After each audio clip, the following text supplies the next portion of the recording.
Yo, what's going on, everybody? Welcome back. It is a brand new episode of Bets and Banter. Wanted to just say right off the rip, guys, I'm sorry that the show is getting started a little late today. What ended up happening to me, I went over to New Jersey. I had to place a couple bets, and on my way home, just ended up running into some traffic, some road work, a couple accidents. Brutal break for the kid. But in any case, we are back. We are live. We are ready to rumble. We got the sharpest chat in the game with us, and we're waiting on Rich to pop in the building, but I didn't want to keep you guys waiting any longer. So what we're going to do is we're going to get started. I'm assuming Rich is going to join us ASAP. And in the meantime, we will start breaking it down from the beginning of the card like we always do on Bets and Banter. If you're new here, go ahead and slap a like on the video. If you don't mind, get subscribed to the channel. We're talking fights here each and every week. And this week, we've got UFC Vegas 88. It's a heavyweight main event. It's going down. Tai Tuivasa versus Marcin Tybura. But you know how we always do. We're going to break it down from the first fight on the card and work our way on up. So the first fight on this card is Chad Anheliger against Charalampos, Grigoriou. And I could just tell you guys, if you haven't been long-term supporters of this show, no problem. Welcome aboard. But what I have to say is we are Chad Anheliger fans on this show, okay? Not only has Chad Anheliger cashed us big plus money tickets before on this program, he's also went back and commented after his fight, after he won on the Contender Series. He told us we had smart bets, brother. So, of course, we're Chad Anheliger fans. We're biased as shit. Just understand that right off the rip. Now, in terms of what we're talking about today, we've got a great fight, right? Chad is, fighting for his job in this matchup, right? Let's be very clear. Chad knows that. He said, I'm coming in and I got a lot to prove here. I know I need to win this fight. I need to win it decisively, or I'm not going to have a contract with the UFC any longer. This is the last fight on his deal. And on the other side, you've got Charalampos Grigoriou. And I got to just give him, his credit, his hats off, right? He's a guy out of Longo and Weidman MMA. If you've watched the show for a long time, we have a lot of love for this gym. We have a lot of affinity for this gym. Now, has that always paid off for us? It hasn't worked out each and every time because Dennis Bazooka, for example, comes out of the gym, trains with all the same guys, and you'd think he's making the right moves in that direction, getting better each and every time out. But sometimes the results have not translated to the octagon, right? Not every fighter that comes out of a gym can be an Aljamain Sterling, a Merab Dvalishvili, and work their way up the division with no hiccups, right? Where they win so many of these fights. Now, when you look at some of the other guys that are coming out of the gym, obviously there's very talented guys. There's very skilled guys. You look at, even Dylan Mantello, another guy who was featured on the Contender Series. Fumi Nakua, I believe his name is. I'm not super familiar with his work, but they have all these talented guys at the gym. Make no mistake. Sarah BJJ, brilliant stuff. But when I'm looking at Charalampos Grigoriou, I think he's a very talented fighter, but I don't think he's as proven as a guy like Chad Anheliger. Listen, you'll be the first to hear from me. Chad is not the biggest guy in this division. Chad is not a young man, right? Especially when you're talking about this weight class, 135 pounds. He's going to have to deal with a storm here. Charalampos has big power early. He comes out, he swings heavy, he likes to get in people's face. He likes to take them down. He likes to press his advantages. However, I have seen instances where Charalampos has started to tire out, right? He fought Christian Rodriguez, C-Rod. That fight was stopped standing, right? It was a TKO standing, and it was mostly because Charalampos was so fatigued. Obviously, we'll talk about C-Rod later in the program. Very talented fighter, a guy that we all respect. However, he's not known, especially at the UFC level, for being a prolific finisher. Not to this point. He's had a couple opponents who are gassed, who are tired, like a Raul Rosas Jr. He was not able to close the show on Raul in that fight. So when you look at Chad Anheliger on paper, what does he bring to the table? He's an awkward boxer. He's a guy that's difficult for some fighters to deal with. You look at the Haley Alatang fight, he wasn't able to recover because he got his nose broken early. So he did not want to get, a ton more damage in that fight. But when you look historically, he's a guy that walks through the fire. He's a guy that has a great guillotine. He's a guy that has great cardio typically. And the last thing I'll mention here on Chad is that Chad is a guy who has worked to get his black belt in Brazilian Jiu-Jitsu. He's put in a ton of time on the mats, and his record looks worse than it is, guys. If you're not familiar with Chad Anheliger's story, I'll share it with you very briefly. He was 2-5 as a professional, having to look himself in the mirror and say, is this what I want to do? Do I really want to try and push and make this a career? when I'm 2-5. And what he did, because he's a real fighter and because he really wanted to make it happen, he moved to Champions Creed. He's now an owner of Champions Creed. He's now like a captain of the team. He's like a guy that they've put a lot of faith and trust into because he's built this gym out. He's built up a lot of talent, and they have very strict standards.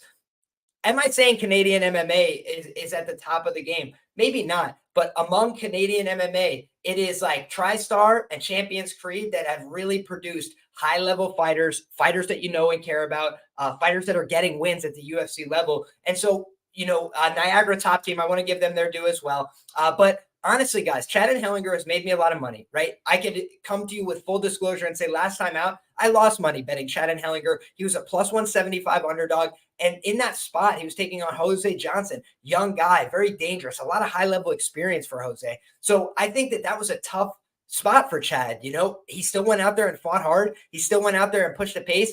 But Jose Johnson showed the improvements he's made, and he showed the level of some of his opponents, were very high. In this case, Charalampos Grigoriou, we want to remember the fact that, he has a loss to Josh Smith on his record as well. That's actually a common opponent between these guys. Josh Smith, an ATT guy, a guy that I haven't watched a ton of his footage, but what I can tell you is Chad Anheliger went out there and got the win over Josh Smith. Charalampos Grigoriou, unfortunately, was not able to do so. So that was a common opponent on their record. Now, is that something that we could look into? I mean, I think that's being reflected now by the betting line, right? It opened up plus 185, plus 170s. Now you're seeing a lot of significant movement, plus 130, plus 140 on the Chad Anheliger side. I think that's fair. I think Chad Anheliger's a dog. I think he's going to go out there and fight hard for your money. And if he comes up short, hey, this is his last UFC opportunity. So you'll never have to, take the bite again. But I just think that when you look at a guy like Chad Anheliger and the skills that he has, I think he's a talented grappler. I think he's got power in his hands at 135 pounds. And even though he doesn't have the longest reach, he goes out there, he fights hard, he pushes a pace. And I think he believes in his skills. I think he believes in this matchup. They asked him in an interview, hey, Chad, why did you take this fight? And what he had said was, I believe that I have matchup advantages here. I think I can get a win.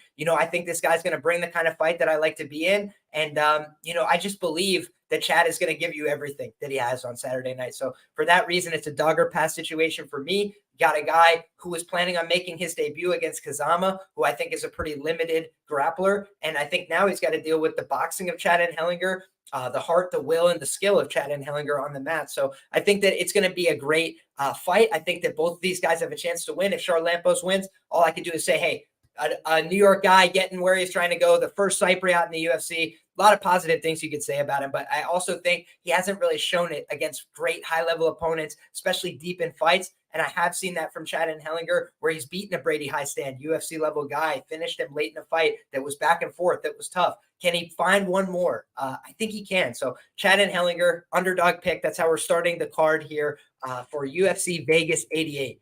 Next up, guys, we've got Thiago Moises taking on a solid opponent here in Mitch Ramirez. And Mitch Ramirez has way less professional experience, but he is a guy that they were looking at for Contender Series, right? They did him what I call no favors. They bring him in and they say, hey, Mitch, you got to fight this guy, Carlos Prates. And if you guys know Carlos Prates has went out there and he doesn't look so great in the first round all the time, right? Sometimes Carlos likes to start a little slow, like he did against Trevin Giles.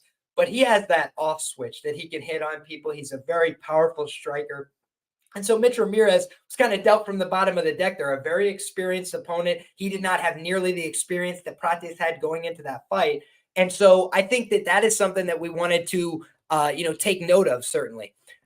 When I'm looking here at, let me invite Rich and make sure that he's got the link. We'll send that for the homie Rich. Because I just saw somebody asking in the chat. I also want to say, shout out to the sharpest chat in the game who's showing up and getting right down to business. Thank you guys all for being here. Thank you to everybody who waited as well. So here's what we got to say. When we're looking at Mitch Ramirez and the things that he might bring to the table in this fight, he's got a lot of wins by knockout, right? 5-1 career to the knockout. So obviously he got knocked out by Prates, but most of the time when this guy's getting in there, he's looking to go in and swing heavies. He's got a low kick. He's got some, skills that he's trying to invest in. And, this is a big opportunity for him. He gets this fight on short notice.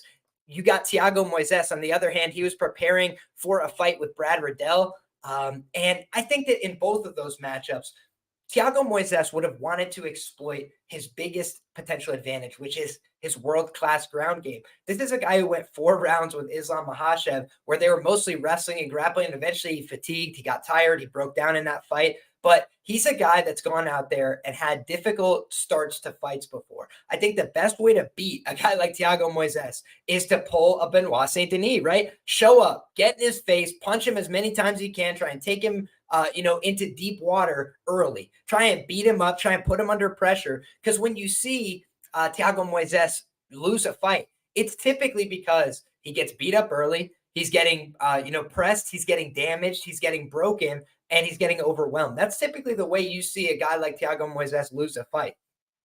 When you look in the past, Joel Alvarez, that was a guy that I thought he might beat. But how did Joel get to him?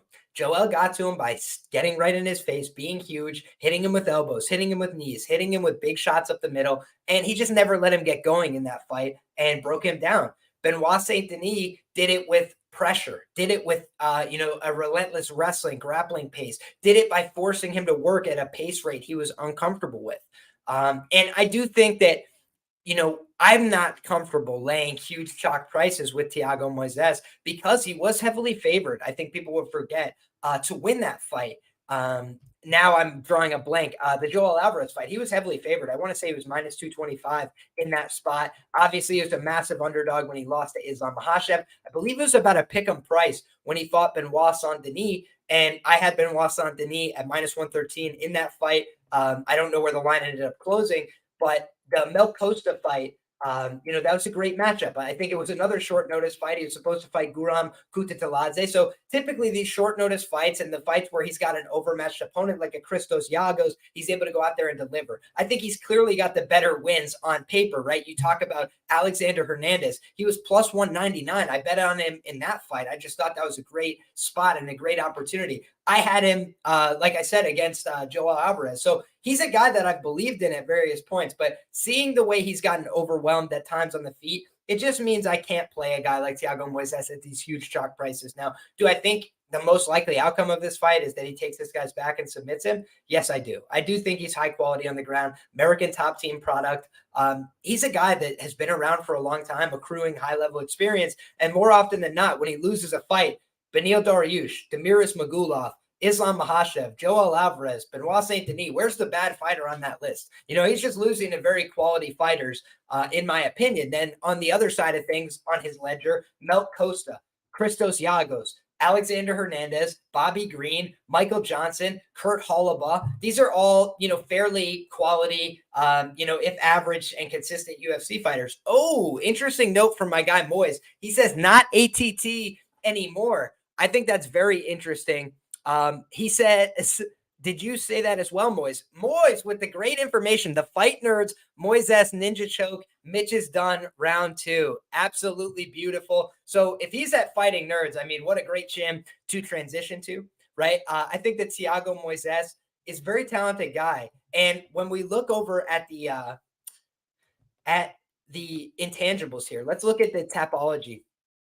28 years of age for Thiago Moises. Now, he does fit a long-term system that I look at. If he was an underdog, it would probably be an auto click for me in this spot because he's 28 years of age and he's 17-7 as a professional, guys. He's had a lot of professional experience. A lot of that experience as well is at the UFC level. And when you're looking on the other side here for Mitch Ramirez, he's a Las Vegas-based guy. He's accepting the fight on short notice, probably just to get his foot in the door at the UFC level after coming short on the Contender Series. So this is a spot where, things could go, poorly for him. However, he is going to be the bigger fighter here. He's going to have a half-inch reach advantage as well as a 2-inch height advantage on paper. So I think Mitch Ramirez, he's probably going to try and get in his face, probably going to try and make it ugly, trying to hurt Moises early. But I think if that doesn't work, Moises' skill on the mat should show itself over the course of the fight. But this is not a fight that I've looked into in as much depth as some of the other fights on the card. When you look at the matchup here, this is a guy in Mitch Ramirez that has no submission losses. He is 2-0 career to the submission. So a couple interesting notes here. But yeah, 31 years of age, making his UFC debut. with less professional experience than Moises. It seems like an uphill battle. Seems like a lot to ask for, in a UFC debutant. Now, if we do not hear back from Rich, he may have fallen asleep here on the other side. So might have to hit up. Oh no! As we say it, he pops in. I'm late to the party. Here's the man himself. Rich, how are you, brother? He's saying, bro, fuck knows what happened, man. Have your clock's gone forward or something? Clock's gone forward. Accidents, on the roadway today. That was the real problem for me, my brother. But we're back. Shit. We got it kicking off live, and we've talked about the Chad and Anheliger fight so far. So why don't you bring us up to speed on how you feel about these fights, Rich? We've got the first fight of the night, Chad and Anheliger. He's taking on, what's the gentleman's name? Grigoriou. Charalampos Grigoriou. How do you feel about that one? Oh, shit. Yeah, I like Chad, man. 37. He's old. It's short notice, I think. But he's got good cardio, better jiu-jitsu, I think. And it's this guy's debut, man. So I think he's going to play on the feet for a minute or so, but eventually try and hit some takedowns, lay in guard, make it boring. Yeah, I think he's probably going to be winning by decision if he wins. It's up to Chad, man, to negate the takedowns from like the stronger, more athletic, youthful guy, and make it interesting, man. Mix it up, but at the price, I like Chad, man. What were you saying? When I first saw this price, right, I looked at one of the square books that I look at, and I noticed that he was plus 170, and I was like, that is just not going to last, right? And I think he opened up at plus 185 on Bet Online. I know a couple of sharp players that did hit that opener, right? Destroyed it. God bless them for it. Very sharp bettors. But when I'm looking, I'm saying to myself, man, half the market's at plus 140, plus 130.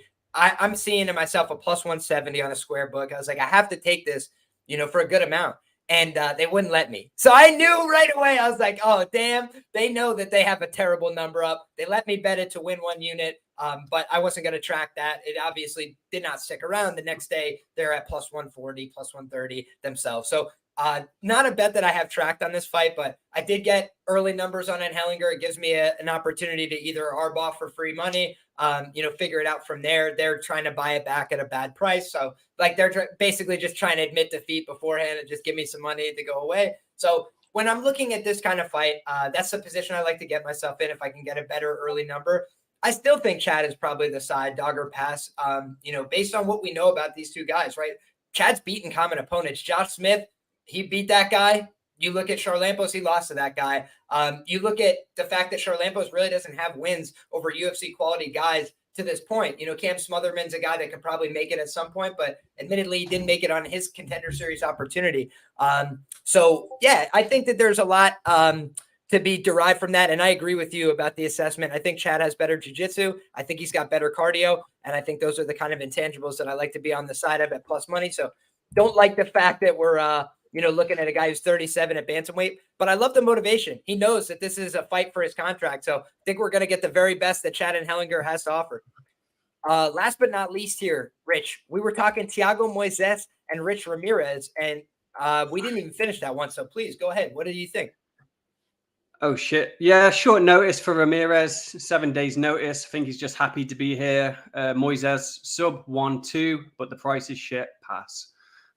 Pretty simple, man. There you go. I completely agree. I was talking about the fact I think the most likely outcome is a Moises submission, but just because we've seen him fold up under pressure before, that's probably how somebody on short notice would try and approach this fight, right? Get in his face, try and throw as much as you got early, and know that I'm probably going to get finished on the ground if I let this become an extended fight. Even a guy like Michael Johnson, what did he do? 10-8, Thiago Moises in the first round. Then he comes out, just shoots himself into an ankle lock, finishes him. He's got that kind of jiu-jitsu. So I think you got to kill him early. You got to find a way to put him away, or else the skill differential is going to show itself over time. And Thiago Moises has gone out there and just like clowned people on the feet before for 15 minutes as well. When he's at his best, like the Alexander Hernandez fight, he just never let that get close. He dominated the range. He dominated the space, and he just dictated with a jab. So I think that the idea that he couldn't do that here is a little bit far-fetched as well. So the one thing I would say is he's not always consistently aggressive, but I heard that he changed camps from Moises to fighting nerds. And if so, they're a gym that likes to put people away. So hopefully he goes out there and does his thing and improves his record in the UFC, because he's a talented guy and he hasn't always shown that because he's faced a pretty high quality of opposition. Yeah, we he's got had some tough fights. Oh, please go ahead. Just saying, he's had some tough fights, Moises, recently. Islam and Benoit Saint-Denis, and Alvarez was big as fuck, Joel Alvarez. So major step down in competition, man. He should be able to get the takedown and get his jiu-jitsu going there.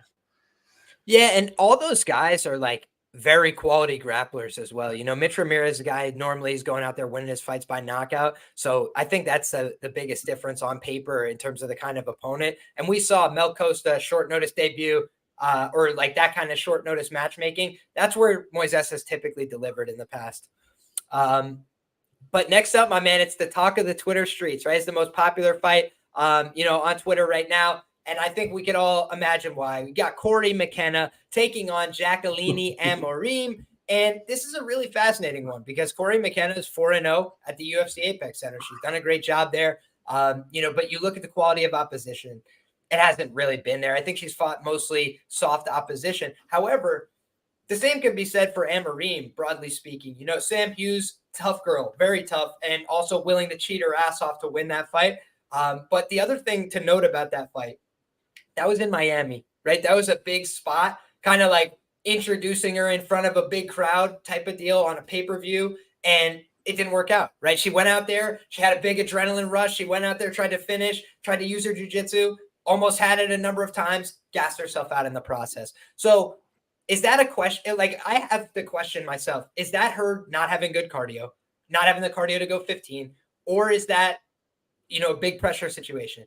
Then she goes out there, Rich, and the reason I find it hard to evaluate in some ways is because I thought her next opportunity was free. Like, I just thought Conejo has no ability to stop her from taking her down. She's what I call a one-trick pony, right? She's got one trick, and it's cool. And Cheyenne Bias learned that the hard way, right? Head and arm throw, head and arm throw, head and arm throw. But if you head and arm throw a silver medalist at the IBJJF, black belt level, they're going to take your back every single time. That's why you don't see headlocks in men's MMA at a very high rate, because they know this is going to create a scramble where I expose my back right away. Don't want to do that. So when you look at this kind of situation, right, I thought Amorim by KO was the most ridiculous prop.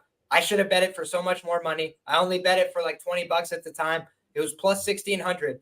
Eduardo Mora, Rich, the next time that Conejo fought, was plus 350 to win the fight by KO. Odds makers learned their lesson.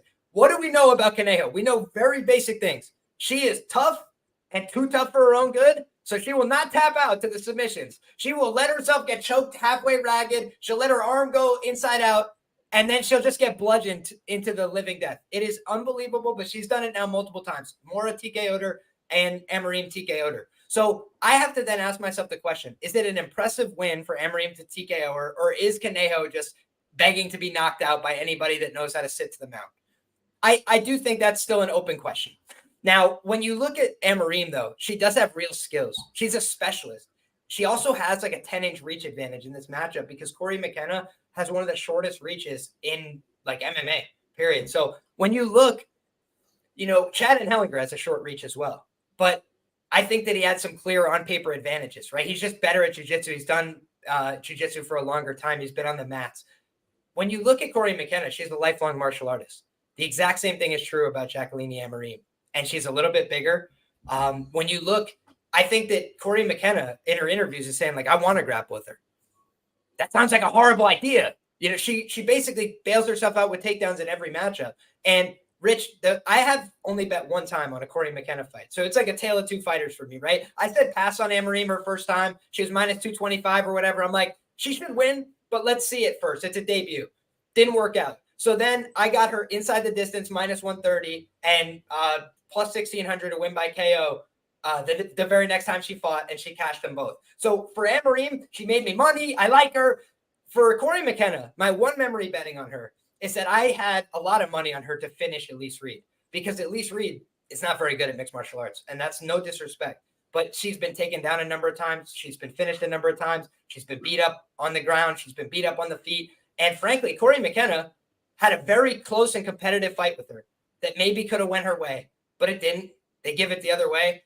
That was in London, right? Crowds theoretically on her side. A couple things just went wrong there. And I've looked at her other fights, and she put herself in bad positions against Cheyanne Buys, and Cheyanne Buys is just not good at grappling, so she had no idea what to do. Cheyanne Buys is the only person to ever make, what's her name, Conejo, look like she had a chance to win a fight, right? Because she literally didn't know what to do getting head and arm thrown, so she got head and arm thrown for 15 full minutes. That was kind of unbelievable in hindsight that McKenna was a dog, right? Missed opportunity last time for sure. But now it's like you're being asked to pay for the privilege of betting on somebody who I think is at a grappling disadvantage. If they grapple when they're fresh early, I think Amorim has just proven more. She's been on the ground for just as long, except she's been winning world titles. It's like that's the difference for me. So then it's like, okay, as the fight gets extended, I think McKenna's like big selling point here is that she has experience, and she's fought 15 minutes several times. She's done well at the Apex Center. So those are the things that I could grant in her favor. But I don't think she's ever beaten a grappler of this quality. So I do think like that would be a new step for her. And Amorim is like plus 125 to find out if the jiu-jitsu world champion can submit the girl who says she wants to grapple. I'm like, that's a little bit curious to me. So it's something where I think that, live entry on Cory McKenna after one round of getting dominated here might make some sense. But I do envision Amorim winning the first round here at a high clip. And maybe I'm delusional. Right? Like that is a possibility here. I've made money on one. I lost money hand over fist on the other. So what do you think about this one, Rich? That fight with Amorim and Ruiz, I learned a big lesson there, man. I bet Amorim KO1, KO2, and I left out KO3, which is how she finished. And KO3 was 100-1, man. I felt sick. Yourself, man, the fight could have been stopped easily in round 2. But dude, I was ready to cry on my floor. I thought they were rigging it against me, Rich. I swear to God, I was like, she could literally beat a hole into her head. This ref's not going to stop it. I couldn't believe it. Should have been stopped in every round. It was criminal. It would have been a bad beat. Luckily, I was able to get on it live. Unibet, they allow you to bet props live, so I was able to get some KO still. But yeah, I learned a lesson there, man. Now, and there's a fight later on the main card where I'm doing this. If you're looking to bet round 1 or 2 by KO, make sure you sprinkle round 3 because it's MMA and anything can happen. But in terms of this fight, man, I think McKenna wins, basically. Amorim, yeah, I agree. She can win round 1. Maybe she does, but I wouldn't say it's like super high percentage because she was getting taken down by Ruiz, man. She was able to reverse on the mat because she's more technical. But I don't think she's great at wrestling, to be honest. I think she's a complete bum, man. Her finishes on the regional round 1 subs, and then she comes into the UFC. Granted, it was her debut, but she gassed in that fight, man. And then she just had nothing after round 1. It was autopilot, flop to your back, go to what's safe, the jiu-jitsu. She wasn't able to pull something off, so she lost the decision. And I just see the same again here, man. She faced no adversity against Ruiz, or little adversity. And McKenna's not going to do that. McKenna doesn't get subbed, man. She's a tough girl. She's a decent grappler. So when she says she wants to initiate in the grappling, I don't mind that because I think she's going to stay safe, man. I think she's going to play in guard round 2 and 3 and likely win a decision. She could get a finish, TKO, or even a submission, man. It's not out of the realms of possibility. I understand that if this was a BJJ grappling match, purely McKenna's getting subbed 9 times out of 10. But it's not. It's MMA, and we know with Amorim, there's cardio issues, man. So this sub finished from McKenna or the late TKO could literally just come on attrition, kind of like a Jerry v. Glover situation. So yeah, I like McKenna to stay safe. Amorim is going to be flopping to her back in round 2 or 3 when she's tired, going back to what she knows, the jiu-jitsu. And I don't think she's going to pull an arm bar off. I don't think she's going to reverse position. And she's going to lose 29-28, or if she doesn't win the round 1, 30-27. So yeah, that's how I see it going, man. Hell yeah. So I think, this is where we're going to start the disagreement for the night. I'm going to take Amorim here. I don't think I'm going to bet it yet, unless the line goes up considerably. ABCs, they always bet on cardio. So that's the thing that's keeping me off of the Amorim side. But when I think about this fight conceptually, I feel like it's a tough fight for McKenna. Like, I feel like it's a fight where we find out whether she's coming or going, because I do think the UFC viewed Amorim as a high-level prospect. I think that's why they put her on that card. And I think they kind of reevaluated after, like, hey, you know what? Do we have like a bust prospect, or is this a girl that just like gassed in a stressful opportunity? And I think that's still yet to be seen. So for me, last time out, what impressed me was, dude, she landed a ton of strikes. Like, she was sitting on top of this girl. And the thing that normally gets fighters is when they think they have a finish and they don't get the finish, right? You see AJ Fletcher, knock out Angelusa. And then he was so tired that he's just like, bro, I'm just shooting a takedown and you lay on top of me and we just hang out here for a minute. They did nothing, right? They're both exhausted, just holding on to each other at elevation. That was something that stood out to me on tape. And when I was looking back, like, Amorim probably thought she had her finished in round 1. She's unloading the clip. She probably thought she had her finished in round 2. She's unloading the clip. And she was still able to push in round 3 and get the sweep. Because I thought she might even be screwed when she ended up in a bad position and she found the sweep. And when I read about her jiu-jitsu game, they said, in the gi, she liked to do the lasso guard and all this stuff. But she competed very well at the no-gi level as well, getting sweeps, getting, transitional opportunities. And that's the thing I worry about if McKenna's initiating grappling. It's like, she might get the takedown, but is that not what Amorim would prefer? It's like, I think she has the cardio to grapple for 15 minutes. I think in a full MMA fight, maybe she gasses here. Like, I'm open to that possibility, but that's the one thing. It's like, if you're going to just make it a grappling match, I think that would make her very confident and comfortable, so that's just my thought. But yeah, but we can move off this one after your thoughts. Please go ahead.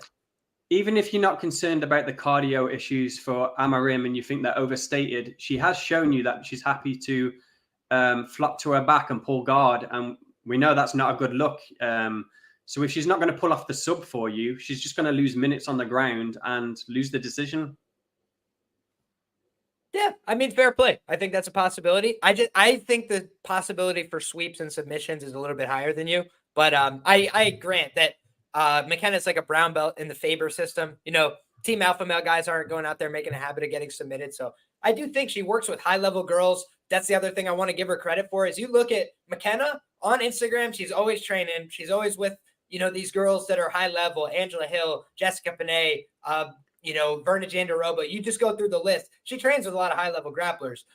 So I wanted to just give her that credit. For Amorim, the other thing that's kept me from betting her, Rich, is like, I just can't find all the evidence of her training. Like, I believe she does it, but I just can't find all that evidence on social media. Her social media is very curated to a different audience. So that's the kind of thing that I would like to make sure there's a lot more facts and evidence. I'd have to wait for the weigh-in, especially to see this one.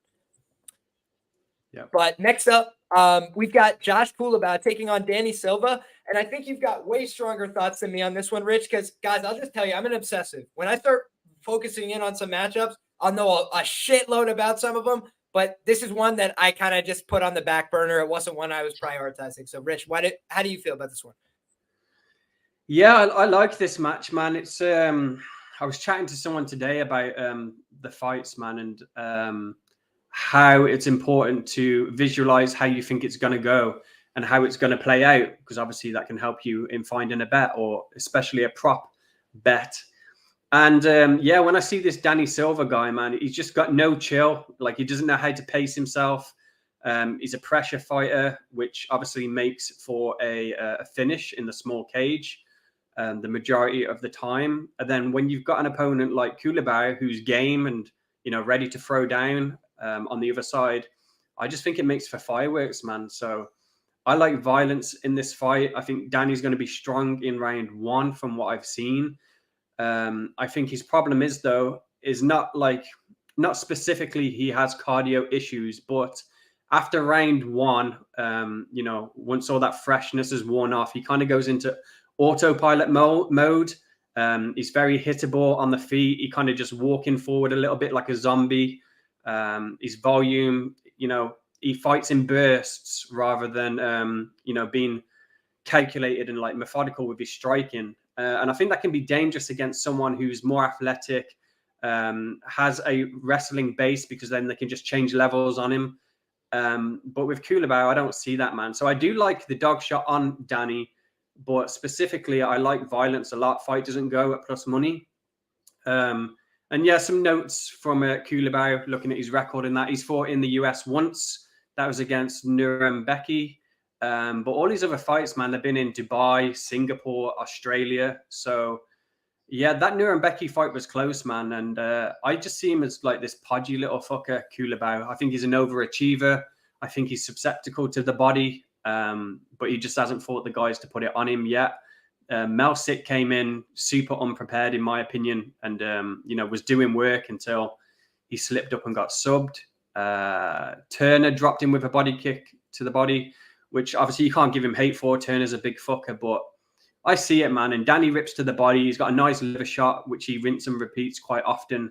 So I can see him hurting him to the body and getting a finish, man. But yeah, I was looking at lines. If you want some lines that are interesting for this one, either by sub is 700. I think that's super interesting, especially when I think it could be an attritional type finish in round 2 or 3. The pace that Danny's going to put on him. Culibao showed good cardio previously, but, I think it could be some type of war shit where in round 2, one of them gets a takedown, they're rolling around, and kind of similar to the Bondar and Rodriguez fight in Mexico that we've seen, where it's back and forth and eventually someone sinks in a submission. So plus 700 for the sub is amazing value in my opinion. And yeah, that's pretty much all I got. Hell yeah, man. I think that's very interesting. Just going from Culibao's record, like that was a really good, like I mentioned this on Twitter, man. I was thinking about how I got things wrong at UFC 299, right? If you get something wrong, you just want to learn some of those lessons. And one of the things I noted was like, I want to bet on people that have like really good finishing instincts. Like as soon as they have somebody hurt, they try and finish them. They don't fuck about. They don't make a mistake there. And I really was impressed by the finishing instincts from Culibao against Meerschaert. Because like you said, that fight wasn't going great for him, right? It was probably going to be a fight where he had to find a quick moment to make it all happen. And he did that. Guy falls over. He just hopped on his back and got the finish. And that was impressive to me. So to your point, right? Like in a fight where two guys might break down over time, that does seem like a high number. And just instinctually, it feels a little bit high. I think about 25% of UFC fights, like broadly speaking, end in submission. So it's like plus 700 just strikes me as like, whoa, seems like a high number. Normally you see one side by sub around that price. So it's interesting. Yep. When I'm looking at this kind of fight too, Lerone Murphy, brutal assignment, just like a very hard matchup. I felt like for Culibao because that guy's just a better athlete and like he's kind of an all-rounder. I think of Culibao as kind of an all-rounder. Then I had one of my favorite bets of all time that didn't cash was Culibao like plus 360 against Charles Jourdain. And the reason was I felt like Jalen Turner has like a great similar situation to Culibao, which is like you get sent to the UFC to get your foot in the door, as you like to say, right? And how did he do that? He fought Vicente Luque on short notice, up a weight class for Jalen Turner. Great fighter, right? Very skilled guy. But you give him a 170 that hits like a truck. Yeah, so he put him in a body bag. That's what happened. But then Jalen Turner got to return the favor to this guy Culibao, right? Like Culibao's clearly a 145 pounder, right? Doesn't look like he cuts a ton of weight. And then this guy just gets on top of him and beats the hell out of him. That was like a pre-written conclusion. But I was like, Jourdain, that's going to be a much more honest and competitive fight. I think it was in Australia too, if my memory serves. Like you said, that's where most of his fights have taken place. So I was like, you're sending him to fight an Australian over there. And like this guy is plus 375. I was like, let's see how it turns out. And it turns out to be a draw, right? I had Ricky Glenn plus 400 when he drew with Grant Dawson. I've just found a way. But when you look at even, what's his name? Easy Dos Santos, more recent example, plus 275 or whatever it was, didn't quite get over the finish line, but at least they had to give us our money back. Now, the Shadland-Nuremberg fight, it's interesting you mentioned that one because Josh Culibao was favored to win that one as well. I think that's the only time he's been favored in a UFC fight. I think it was like minus 225. So they're bringing him back. They're seeing if he's still worth paying him this money and seeing probably if they're going to re-sign him to a contract. I think the UFC is looking to clear out some contracts. That's kind of what this card feels like to me. So in a sense, I think that Culibao might be fighting for his UFC job here. He doesn't have that many great wins. He is coming off of a loss as well to Lerone Murphy. And I don't think that he's moving units on pay-per-view or anything like that. So for those reasons, I'm not sure how committed they are to him long-term. On the other side, Danny Silva, he's got some of those UFC connections.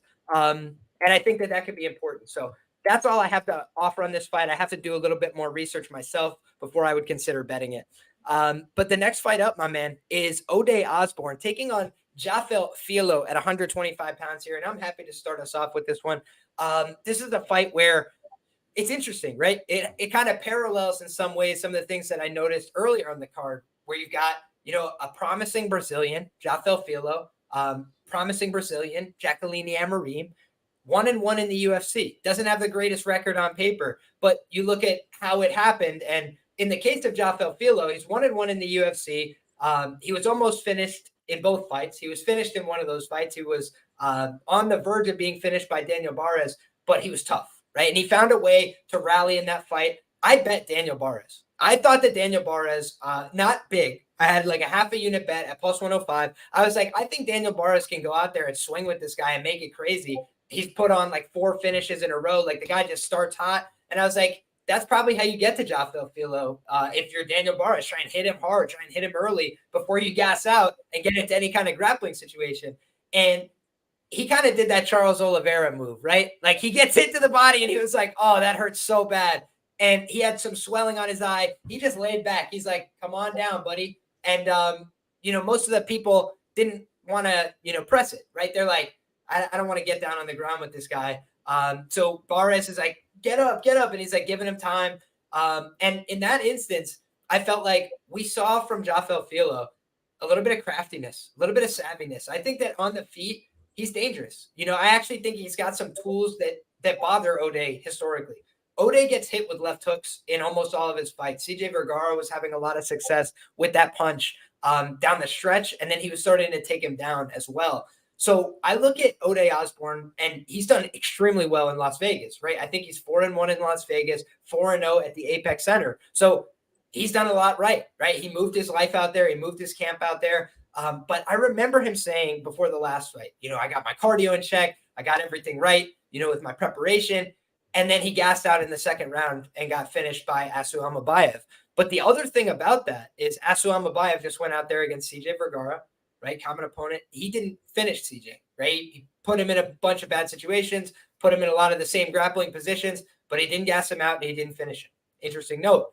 Osbourne, the one thing I noticed is like O'Day typically slows down in his fights as they progress, right? He comes out with a lot of energy. He comes out with a lot of vigor and enthusiasm. He's got knockout power, no doubt about it. He can hurt people. He can sting them. But the things that I haven't liked is, I think he makes mistakes in the grappling, fundamental mistakes, right? When you talk about Asu Amabayev finished him in round 2 with that rear naked choke, but he had him dead to rights on a Peruvian necktie. If you guys aren't familiar with that hold, it's kind of a weird one, but he had hands locked, leg over the back. You're not getting out, right? It's going to be a really dire situation. And Asu was like spraying blood out of his face. So he was kind of just like content to just be like, all right, let me just get out of this round, go get my face cleaned off, stop bleeding into my eyeballs, and then I'll come back and take his back and finish it. And that's exactly what he did. He was like, instead of doing the complicated one, I'm going to do the simple one, took his back. It was very clever stuff that he did as well. When you look at Jafel Filho, I think he's an excellent back taker, Rich. Like if you just look at how he's taken the back of some of these opponents, even Roybert Echeverria, he took his back and like flung him to the ground. If you remember, he does a very good job of leveraging grappling situations. Against Muhammad Mokaev, he gets put in a bad spot and he pushes him up in the air, creates like a, basically Mokaev is suspended above him. So Mokaev can now no longer touch the ground with his legs. And then he spins underneath him and puts him in probably the deepest knee bar you'll ever see that doesn't finish a fight. Because his knee was starting to like crack, like make noises and like pull in the opposite direction. And you see Jafel Filho like recommit his grip and squeeze as hard as he can and leverage all his hips into it.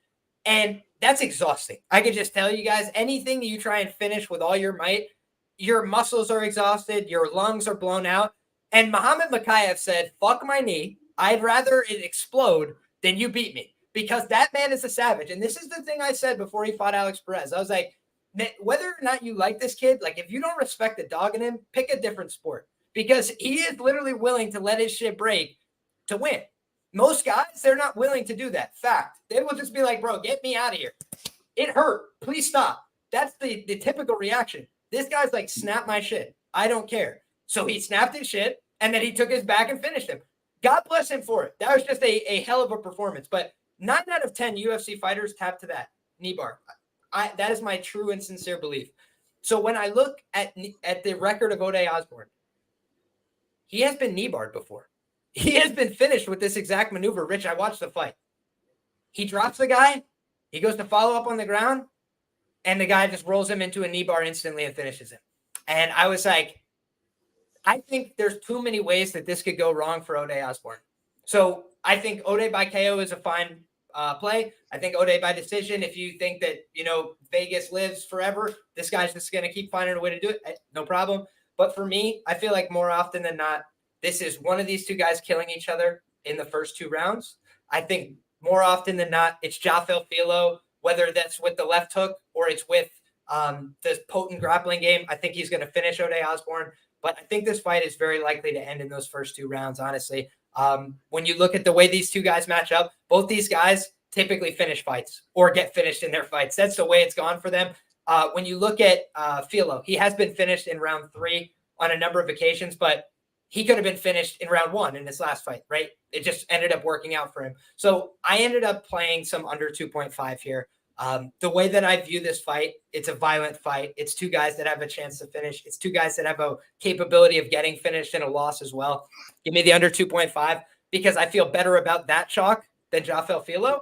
But I think Jafel Filho is going to win this fight, and I think he's just a better prospect than Ode Osbourne. So I think Ode, if he loses this fight, might get cut, might get sent back to the regional scene to get a little bit more experience. I think he does have talent, but I think he needs to refine his skills a little bit. I looked into who he's working with. He says he's trying to recapture his wrestling with Chase Pannie. He's trying to get after his grappling with like an old teammate, Falcao of Filho. But I think that Filho is a black belt under a better, Marlon Sandro, elite 5th degree black belt. He's got a very serious black belt. I don't think they're giving that out like candy down at Novo União, right? Same place where fucking Jose Aldo got his black belt. One of the best and most unheralded MMA grapplers. I think that this is going to be Filho, and I think he's going to submit Ode Osbourne at a pretty decent clip. But like I said, I think the left hook is live, and I think if Ode wins this fight, he's probably knocking him out early. So how do you feel, Rich? What was the price on the under you got, man? I didn't even look at that. I got the minus 180. I tried to get minus 170. The bookmaker would not connect. I wonder why. No, I'm kidding. But it's minus 200, minus 210, minus 215 in some places. And I think that anything under minus 200 makes sense here for the under, just because, like I said, it was a very similar price for Filho. And I do think if Filho loses this fight, it's probably him getting knocked out. And I know that Filho's never been KO'd, but I watched the fights and he's been on the verge of being KO'd before. He's been hit very hard, cracked before. So I think it could happen. And I think that that's Ode's path to maximize. But that was what I got on the under, Rich, was minus 180. And to answer MMA line movers question, can Filho wrestle? I think the answer is yes. He has upper body takedowns, lower body takedowns. I think Ode is not very good at wrestling, despite having some wrestling experience. And that's just a personal opinion. I think Filho is a better wrestler. Yeah, I like Filho to win. I like him by KO at 500. I think Ode's not very good, to be honest. And Filho's at a good camp. Novo União. He's on the steroids. He's big. He's strong. Got a chin. Tough bastard. Showed that in the Daniel Perez fight. And he doesn't shy away from a fight, man. He'll throw 3-4 punch combinations. He will be aggressive. And I think he's just going to catch Ode at some point on the feet, and he won't need the sub. But obviously the sub's very live. I think he's the far better grappler, like everything you just mentioned. When I envision it in my head, I just see a big punch landed, and then kind of like his Dana White Contender Series 1, and then he just follows up on the ground, 3 punches, and he's done. I was gonna say, man, I tried to fade Filho that night as well, right? So it's not like I've never tried to fade this guy before, but he's honestly just convinced me he's for real.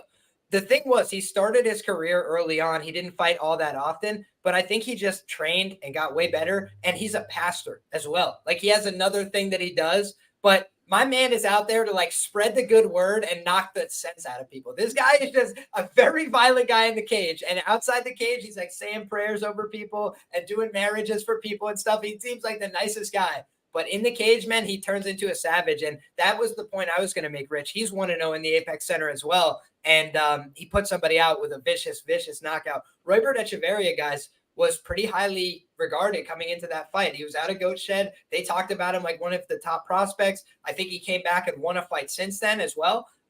So, you know, he's a guy that still has a future potentially in the sport, but he found out what time it was, right? He was getting beaten that fight. He had to try and push his luck a little bit, come forward, make it happen, and he paid for it. Because Jafel Filho, man, he finds that left hook all throughout the fight, and he's a pretty dangerous guy in his own right. He kicks the legs, he kicks the body. So I think he's got well-rounded skills, and I think he's shown that as well. He's got multiple wins by knockout on his own regional scene, and he fought on a pretty tough regionals. You know, most of the guys that he's lost to are guys that have touched down in the UFC at some point as well. Bruno Correa, he beat Vinicia Salvador, who made the UFC as well. So he's shown that he can do this and compete at this level, and more often than not, he's finishing. He hasn't gone to decision, I don't think, since 2014. So Jafel Filho likes to get it done, and he likes to be done with the fight before 15 minutes is up.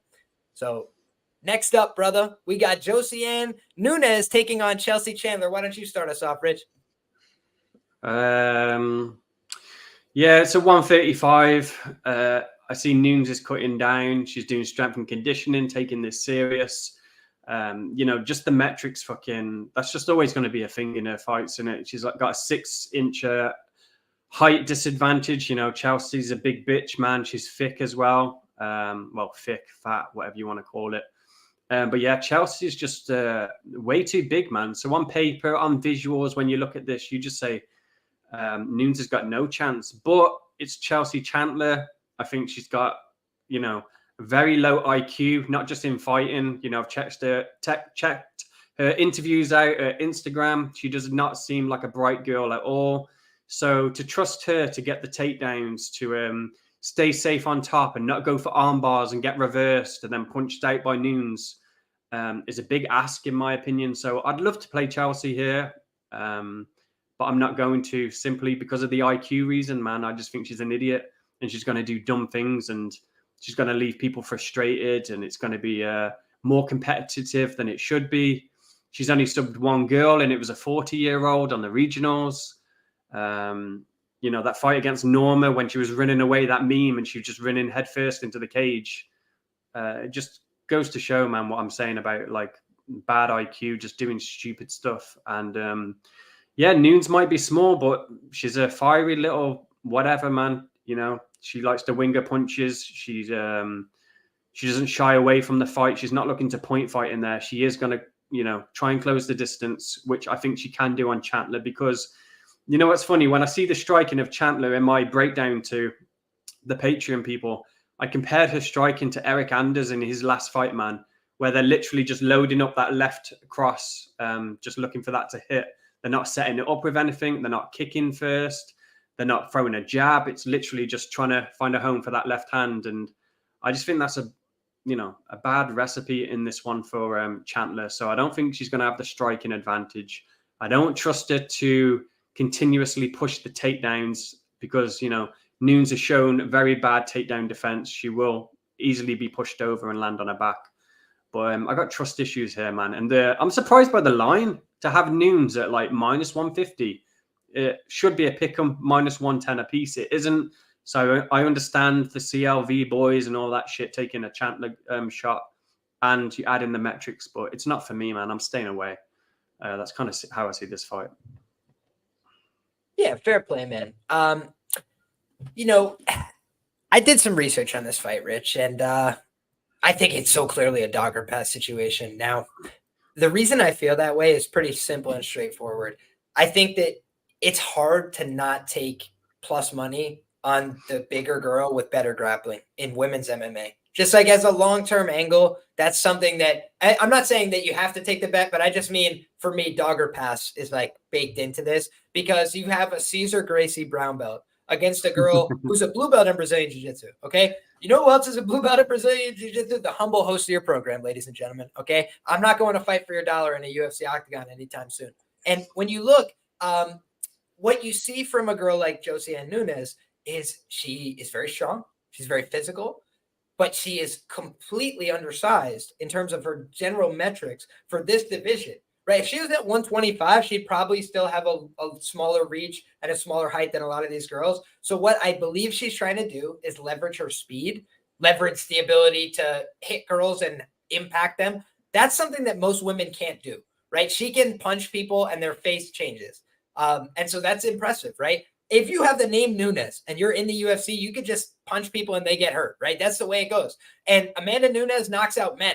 So I think Josianne Nunes could probably do the exact same thing because she knocked Bea Malecki out of a fight career, right? Bea Malecki was a striker.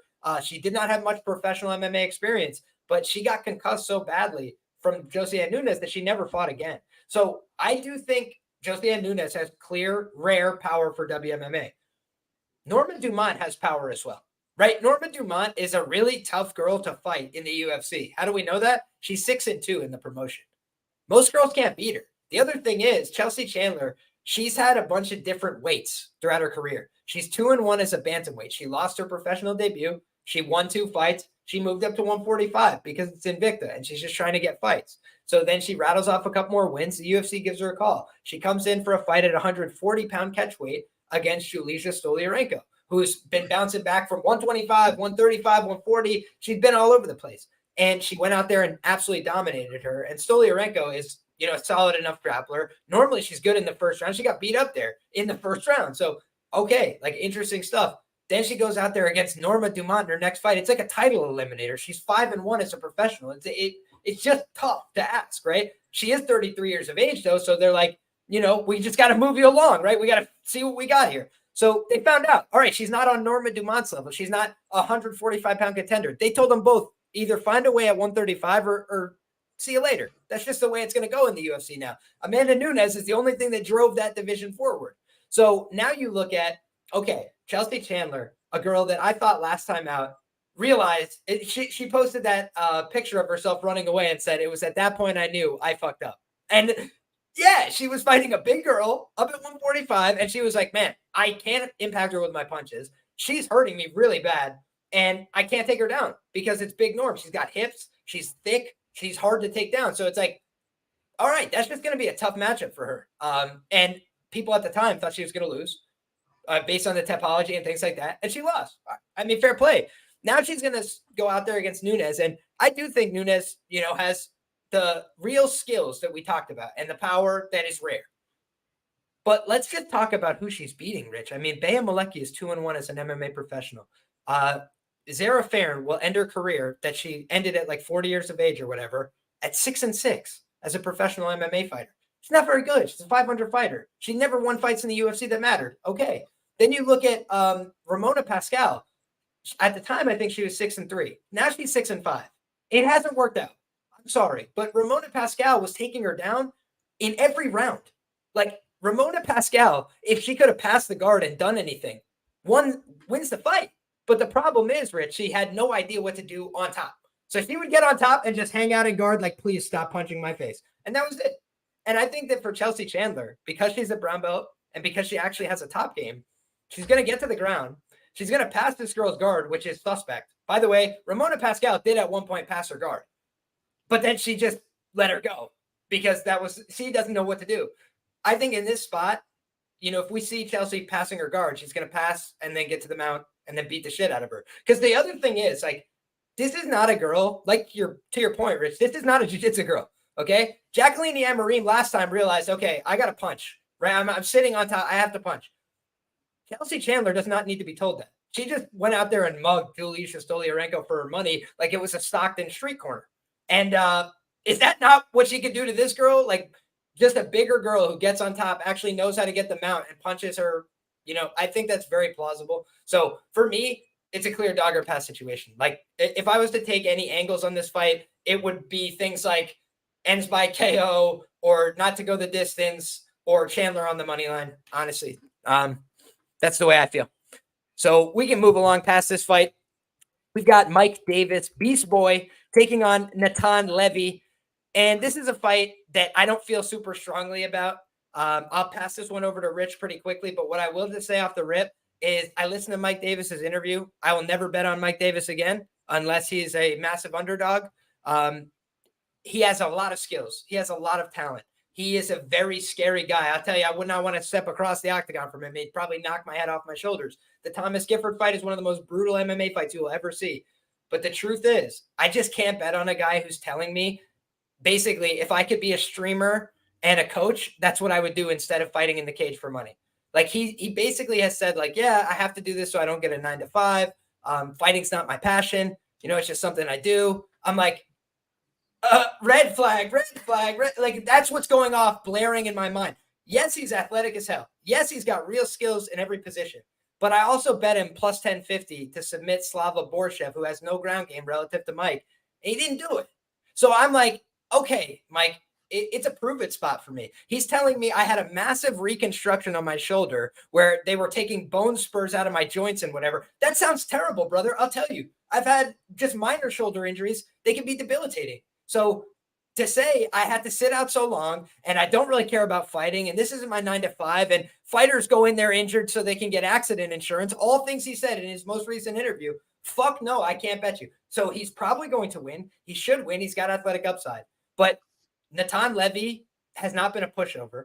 I only bet him one time ever. It was at plus money in the UFC. He lost that fight to Rafa Garcia. Rafa Garcia is a pretty consistent guy. He's a very hard worker. He fights hard for 15 minutes. Is he as athletic as Mike Beast Boy Davis? No. But the other thing about Rafa Garcia is if shit goes sideways for him, he's going to push through the fire until you kill him, right? Like, he's just a guy that really wants to win fights. He's going to try his best all the time. And if he doesn't have it, he's going to fall short, but he's never going to not give you effort. And if somebody's minus 400 in an MMA fight and they're telling me fighting's not my passion, I'm just like, brother, what if you get hurt? What if something goes sideways at any point in this fight? What if you're exhausted? Are you going to push through the fire for me? And if the answer is no, I'm not fucking betting you at minus 400. So I just think Mike Davis has like all the tools, all the skills in the world, but can I trust him? I feel I can't trust him. So how do you feel about this one, Rich?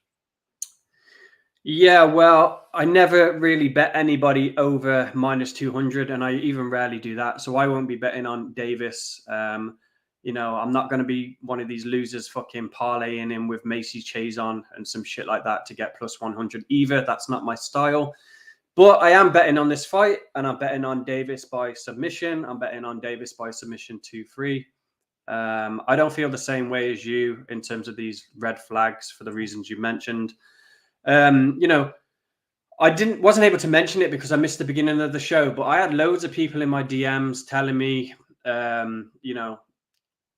Poirier isn't going to win. Listen to his interviews and all this shit, red flags. Did you hear what he said? Do you like it? And I told him, like, yeah, I like it. I like people being honest. I like people being candid. I'd rather that over delusion, people lying to themselves. People who come out and say, yeah, I've had the best camp ever, when it's not true. So I don't mind him saying those things, man. That's candid to me. That's honesty. He just knows himself. He's true to himself. And when he says, this is just a job for him, it's not something he loves, that's fair play by me. Nick Diaz used to say it all the time. I don't love fighting. I hate fighting. But he's good at it. And you've got to, everyone's got to find a job, man. So why not do one that pays half decent and, the rest of it. So yeah, no red flags for me there.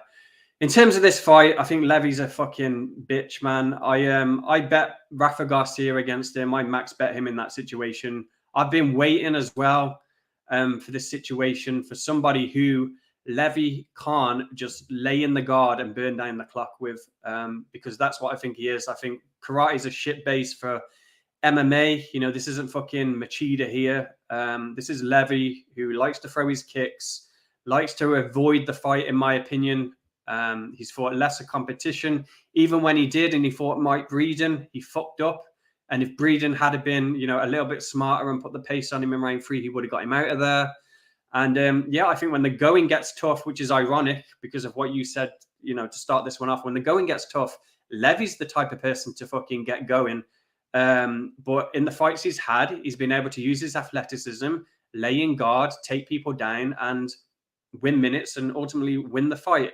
I don't think he can do that against someone like Davis here. I think Davis has got the better hands, better body work. There's no comparison on the feet between the two. And it just leads me to believe at some point, Levy will do what he always does, go and try and, do his takedowns. I don't think he's going to get them. And he's either going to stay on the feet because he can't get them and get fucked up, or Davis, like he's shown in his last fight against Borashev, he's going to utilize the wrestling, which I like from him, man. Mix it up.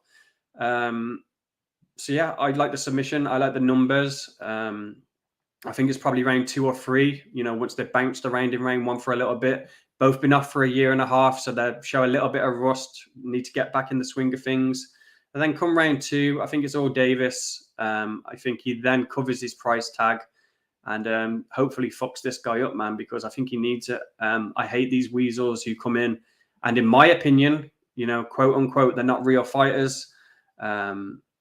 They're just guys who try and weasel decisions and just try and get a W any way possible. So Davis for me, and I've already said it, man. Submission 2-3. Yeah, I got a better number last time on the submission than what's available now, and I do think that Natan Levy is a better grappler than Slava Borashev, just like.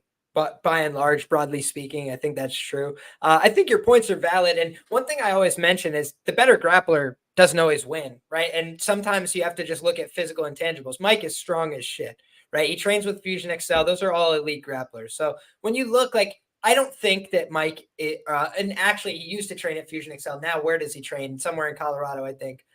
But he's kind of moved around where he said, I used to be a small fish at ATT in these places, and now I'm the big fish and everybody loves me at the gym. And all those things sounded positive, right? I'm not trying to spin it like he's a bum or something like that, but I'm just talking about a game like MMA, right? A sport like MMA, minus 400. My degree of certainty has to be very high. And I just don't feel that when I'm listening to somebody talk about I'm just kind of indifferent to it, That struck me the wrong way. Also, he did lose a great fight, a fight of the year with Sadiq Youssef at the Apex Center before. So he's a guy that, he's fallen short in a couple opportunities before. He was a big favorite, I believe, in that fight with Sadiq as well. Obviously, Sadiq's gone on to have a great UFC career. He's a very talented guy. But again, it's just these things that I'd want to have full confidence to back you at minus 400. In the prop market, taking a smaller shot on some of those, I don't think that's a bad idea. I think that's a good way to get value on a guy like this, but I just wouldn't lay the price. That's all I'm saying. But you wouldn't lay minus 400 on him anyway. That's not your style like me either. We don't bet minus 400s, minus 500. Shavkat Lakhmonov against Neil Magny. I had 8 units at minus 400. I think it's all context dependent in MMA, but why did I have it there and not on Mike Malott, for example? Because I thought that Shavkat could win the fight by decision, by KO, by submission in any round that he wanted. That was how I truly felt about the fight. So at minus 400, I thought it should have been minus 500. I thought it should have been minus 600. So I was willing to take that shot. In this case, I'm this is just a random type of fight on a UFC prelim. And Mike Davis has all the skill and athletic potential to be a favorite in the UFC. But does he have it the mental capacity, the willingness to cover a minus 400 price tag? That I just don't know. So I can't have that level of conviction. Shavkat, bro, I've seen him get knocked down and then get back up and kill the guy very quickly after that. So I knew he could walk through the fire, and I just didn't think Neil had a single thing to hurt him with. I don't know that Natan Levy could hurt him, but to your own point, Natan Levy finds a way to win these decisions. He finds a way to just find a way to get a close fight to go his way. He's 8-1 as a professional, right? It's he never lost an amateur fight. He's never been finished. So all the things that could go wrong, they definitely could go wrong. And that's why it's being priced in. But I just don't have the same level of confidence. So that's all. I think my style is being a shapeshifter, whatever the card calls for. But in this case, I think that your way of targeting it is better than laying a minus 400 with Davis, minus 500 with Davis, personally. So I like your style. That's what I'm saying, Rich. You got 2-1 in the UFC, Natan Levy, and Mike Davis is 3-1 in the UFC. So a little bit more experience, a little bit higher quality of opposition as well, a lot higher quality of opposition in the losses, especially Gilbert Burns. I mean, for fuck's sake, you just throw that one out of the record. But what if Mike Davis here was plus 120? Would you bet him then? If he was plus 120, I mean, of course. Of But course. then them red flags still exist, though, don't they? Like, he's not in this game. This is the thing, man. At plus 120, I'm taking a speculative investment on the guy who's a better athlete who can knock this guy's block off, right? But now I'm being asked to lay $4 on the privilege that a guy who's telling me up front, like, yeah, if shit goes sideways, this fighting stuff, it's not my passion, But, dude, he basically described, if I could be a streamer and a coach, that would be my perfect life. I'm like, all right, then do that. Dude, at plus 120, I'll take the streamer who can knock somebody's head off and who sent Thomas Gifford out of MMA. But it's like, at minus 400, fuck no, I won't take it. That's just my style. I will take a Jacqueline Amorim. I'm not saying I'm going to bet her, but like, would I consider betting her in that spot? Yeah, I would, because it's plus 125. I could live to find that out at plus 125. If she's minus 400, I'll never fucking bet her in a fight, period. Yeah, true. Next up, my man, the main card. And I know that you got more thoughts on this one than I do. I believe we have a mush of the week up next. And his name is GM3, Gerald Meerschaert, fan favorite. How do you feel about this one, Rich? Yeah, so this is the mush of the week, man. Sorry, Gerard. I do like him, man. So sorry to do it to you. But yeah, Bam's going to knock him out in round 2, maybe round 3. Like I said earlier in the card, I'm not getting burnt again, so I'm going to sprinkle all rounds, but I'm going to be heavy on 2 and 3 and the KO. And the reason why, firstly, the sub is square as fuck. I think GM's had his day, where he gets these comeback wins against idiots like Stoltz Foots and who was the other one he subbed? Bruno Silva. Was that the other one when he was off? Yeah, he knocked him out, but he claimed that one for jiu-jitsu like a soldier. No, it was a submission, but if you remember that fight, he literally just drops him with a left hand and then just choked him. It choked his lifeless body for jiu-jitsu. Yeah, so I just don't think that, they were based on attrition, man. And just Stolfi's being stupid. I don't think Bam's going to do that. Bam's not looking to take this to the ground. He knows the assignment here. And, people wanted to point out to me the Muradov fight. Muradov took him out. Muradov took him down 13 times, laughed my ass off. They always love to put that LMAO all the time, like the little fucking 15-year-old girls. It pisses me off, man. But yeah, people wanted to say that to me, I've got the mush wrong. It's so-and-so. Muradov took him down. He's going to get subbed. But Muradov, man, he had a better footwork. He was able to frustrate Bam on the feet. Bam wasn't able to close the distance, find his range, and get his shots off. GM isn't going to do that, man. He's more plodding with his movement. He's not, bouncing around the cage for fucking 3 rounds. So he's going to be there to be hit. And that's going to change the dynamics of the way the fight's going. I don't think that GM's got the strongest chin. He's shown that previously. And what was the other thing I liked? Southpaw v Southpaw. I think that's important to mention. GM, he likes to throw his left kick to the body. That's one of his primary weapons in the stand-up. That's obviously going to be negated with the southpaw stance. And he's just not the greatest wrestler, man. I think his best shot to win this is round 1 sub or bust. And that's how I cap GM in this fight. I don't think he's going to get that. So what it leads me to believe is they're going to come out in round 2. When he's a bit weathered, a bit tired. He is 36. I know Bam's old himself. He's 33, something like that. But I think GM is showing more signs of the aging. He's slower with his punches. I bet him by KO, GM, in his last fight against Petrosky. And that was just because of how little I value Petrosky, as a fighter.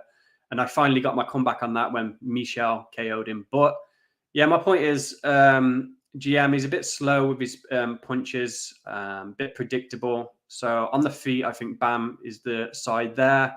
So as long as my guy ain't getting taken down, man, I think I'm good. And the number's ridiculous. The metrics are similar as well. People want to mention that. He shouldn't be at 185. Maybe not, but Bam's always been, a podgy, dad bod looking type of guy. Like I said, the metrics are the same, the height, and I think the reach. I haven't got my notes with me. So he does that. GM3 has the reach advantage, but as you know, he's not the most effective striker at distance. I love GM3, and I'd be the first to admit that. Yeah, so say no more, man. That's how I see it going. KO 2-3 for Bam. KO especially, it's 5-1. And I think the price is way off, man. And minus 200 to minus 260 is parlay buster territory. And yeah, I think Bam is going to get it done, man. You know what, Rich? I tend to think you're on the right track here, right? Here's the thing that gives me pause. I think Jason Witt is the chinniest fighter potentially ever at 170 pounds. It's right up there, right? Like, him, Shannon Ross, like there's a couple guys holding stout at the, like the worst chins in the modern era of the UFC. And Bam wasn't able to put him away. He put him on Dream Street like 50 times. That fight gave me a disease. But other than that, I do think that Bam is capable of winning fights by knockout. Like Makhmudmuradov is a guy that has clearly gotten better over time, in my opinion. When he lost to GM3, man, it was one of my favorite betting memories ever. I was at a casino in Pennsylvania, smelled of terrible cigarettes, right? And everybody stands up and rips up their ticket and is ready to cry into their hands as Muradov minus 600 or whatever burns in front of GM3. And I am the only idiot jumping up and down with my friend Pete because we had GM3 inside the distance at plus 550. And the reason being was GM3 is a guy who goes out there to fight hard, and he normally gets swamped. Like, if you look at that Dustin Stoltzfus fight, Rich, it's the most GM3 fight of all time because he's minus 225, and they made him minus 225 because they were so damn sure that he's just going to come back on him in round 3 because he was down, he was losing, he was getting beat, and they just found a way to win the fight. But I could just tell you guys, one of the dumbest bets I've ever made as an MMA bettor is Gerald Meerschaert against Khamzat Chimaev. And you know why that was a dumb bet, Rich? Because one punch later, the fight was over. Gerald Meerschaert has been one punch KO'd, guys, by Ian Heinisch, who, if you guys are not deep in the MMA fan base, you're saying to yourself right now, who on God's green earth is Ian Heinisch? Ian Heinisch is a fun guy. I don't think he's ever recorded another knockout in the UFC. If I'm wrong about that, he's maybe got 2. He's not a prolific power puncher. His first punches of the fight basically put Gerald on Dream Street. He's got an overhand, man. Yeah, and that's about all he has, man. He can also like do a couple cool scrambles, but like that is it. Ian Heinisch, very limited game. My man was in prison. He was not preparing for fights. My man was slinging cocaine. That's what he was doing, I believe. Don't shoot me. Don't quote me. But when you look, I think that this is a guy in Gerald Meerschaert who, like I said, Rich, he likes to claim wins for jiu-jitsu. He likes to knock people out and then catch a neck and stuff. I think that the value on this fight could be in the ends by KO. It's something I thought about here. Barberena by KO as well. I think that they're probably going to sling it out on the feet a little bit. I don't think of Gerald as a guy that's an elite wrestler. I think most of the time his grappling is done on a counter basis. I think he's willing to strike, sometimes to a fault. But I also believe if you underrate his striking, if you think like I just can dominate this guy on the feet, then he'll embarrass you because GM3 is not a pushover. He's not a punk, right? He's gone out there and proven that before. Muradov found that out the hard way. Beat him up for a while, got exhausted doing so. Gerald starts landing those body kicks, and Muradov was like, what on God's green earth? I didn't expect this. But to your point, Barberena knows going into fights, like I have to go out there and make it a barnyard brawl. I got to get in his face. I got to strike with this guy. That seems like a good path to beating GM3. Like GM3 just gets beat up in his fights. So he's a guy that finds ways to win, crafty, veteran. He's got like 50 fights under his belt, but he's 36 years of age. He's been getting knocked out for a long time. He does not have a very good chin. He's not very durable. He's not very fast. So he's a gamer. He's a guy that likes to go out there and fight. He's going to keep doing it even if he loses sometimes. I don't think he's destined for a world title, right? He's like, he just knows I'm out there to have fun fights. That's what Barberena does. So I do think that this is a honest fight. I think both guys have a chance to win, but I do just worry that Barberena could make one mistake and lose this fight. That's the only thing I worry about on the ground. But to your point also, Rich, I think we've seen multiple times where Bryan's been out grappled and not gotten finished. Like tough guys going out there, pushing the pace on him, wrestling him, grappling him. He sticks around the whole 15 minutes. And Gerald gassed out horribly in his last fight. So I do think at 36, he could start to gas out at a higher clip. Barberena can push a decent pace still at his age, throws a pretty decent volume of strikes out there as well. So I think a KO on a random fluke punch in the first round. Like we've seen that a million times with GM3. And then if it's an attritional TKO, I can see that happening as well. Almost for either guy. Why is he at Killcliff now? I thought he was Rufus Sport GM. Wrong there? I think Hillcliff is where he's been doing his training for the last few years, but he is a Rufus Sport guy for life. Like I think they would still say that about him as well. I think he's on good terms with the team, but there's a lot of guys at 170 and 185 that train at Killcliff, whereas I'm not sure how many bodies are that size over at Rufus Sport. Something to consider. I don't like Killcliff at all, man. Syndicate MMA and Killcliff are the two worst gyms, in my opinion. I don't like Henry Hoof as a coach. I think there's too many people in the room. I don't think they do things the right way. They got like, Michael Johnson type people who are just having wars in the gym. I just think it's a stupid gym, man. So, the other thing I want to mention was he's only been subbed twice, and that was the RDA submission. No shame there. RDA is a motherfucker, man. I even got it, plus 300. And the other one was Gunnar Nelson, man, in London. A sacrificial lamb. There's no shame in taking that sub, but I don't think this... and Derek Smith in 2010, Rich. Don't forget the Derek Smith win. No, I'm playing, bro. No, I wasn't going to mention that one because it was so long ago. But they all count, man. 3 times them. But yeah, the Gunnar Nelson one, man. I think the transitions are just better from these people. Where GM, he takes a minute to wrap it up. I don't know. I just think if you just get him down, Bryan can stay safe. And then round 2, I hope he does, man. And I get a nice live number because if I lose round 1, I'll be adding to Bam at what, plus 400, plus 450, some shit like that. So I'll say again too, as a huge Gerald Meerschaert fan, when Gerald Meerschaert doesn't win round 1, so like I do think you might have to get your investment in. Like Gerald Meerschaert typically is losing a fight till he wins it, whether it's in the first round, the second round, or the third round, and typically it's the third round. So the older you get, the harder it is to pull that shit off.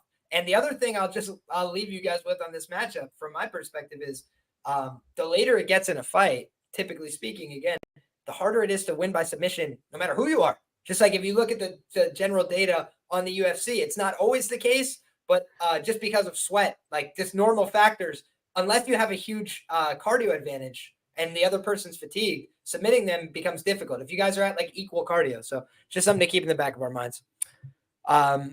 But I liked what I saw from Bryan in terms of last time out. He could have given it up if he wanted to, right? He was getting out wrestled and he didn't. He just kept fighting all the way to the bitter end. And Muradov was exhausted by the end from trying to do that. So he had a huge size advantage there that he could leverage. And I'm just not sure do you know what's funny to me as well, man? It's always, each week I do a mush, it's the same people saying the same bland, square stuff. And this week it's like Muradov took him down. RDA submitted him. Do you think so-and-so's got better wrestling? Yeah, so this just gives me even more confidence, man. I'm on the right side. Neil Magny too. Yeah, let's move on. And Kevin Lee and how many other guys at 170 pounds. RDA is a fucking savage, man. I think Tarek Safadine back in the day, like, he's a beast.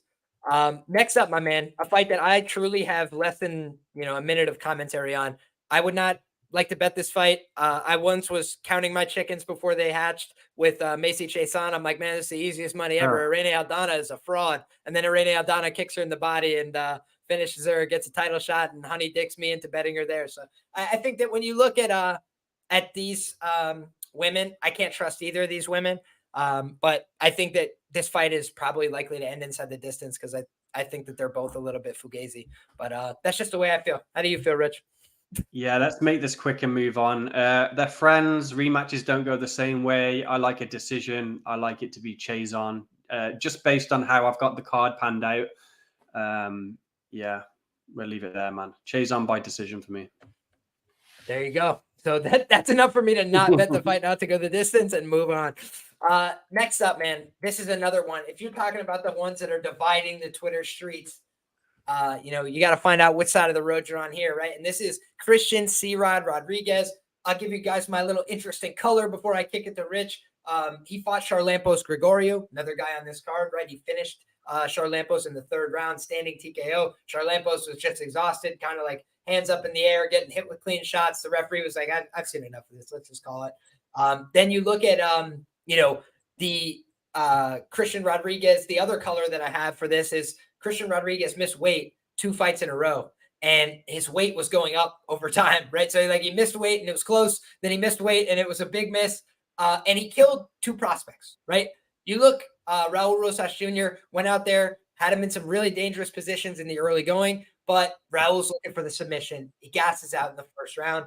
And then he had a really tough fight the rest of the way. He was slowing down. He was getting beat up. He was out positioned. He was out hustled. He was out scrambled. Similarly, you look at the next fight, Cameron Simon, another prospect, Team CIT. His boy, Dricus du Plessis, wins the world title. Cameron came up short in that fight, right? Big opportunity for him. C-Rod comes out, misses weight, big weight miss. Went out there, was able to push a little bit harder in the second and third round, and that was important, right? And I do think, and this is a theory I've had for a long time, Rich. They tend to just have these, guys that are very talented, very skilled, but if you start killing off prospects and you're missing weight, I feel that the UFC does you no favors when they move you up to the next weight class. Because James Lynch in an interview said this was like a mutual move, right? Like to move up to 145. And he was like, yeah, they weren't happy with, my weight misses. So, I agree, and if you remember, we talked about this when Clayton Rodriguez was going to fight Farid Basharat. And I was like, what is Farid Basharat?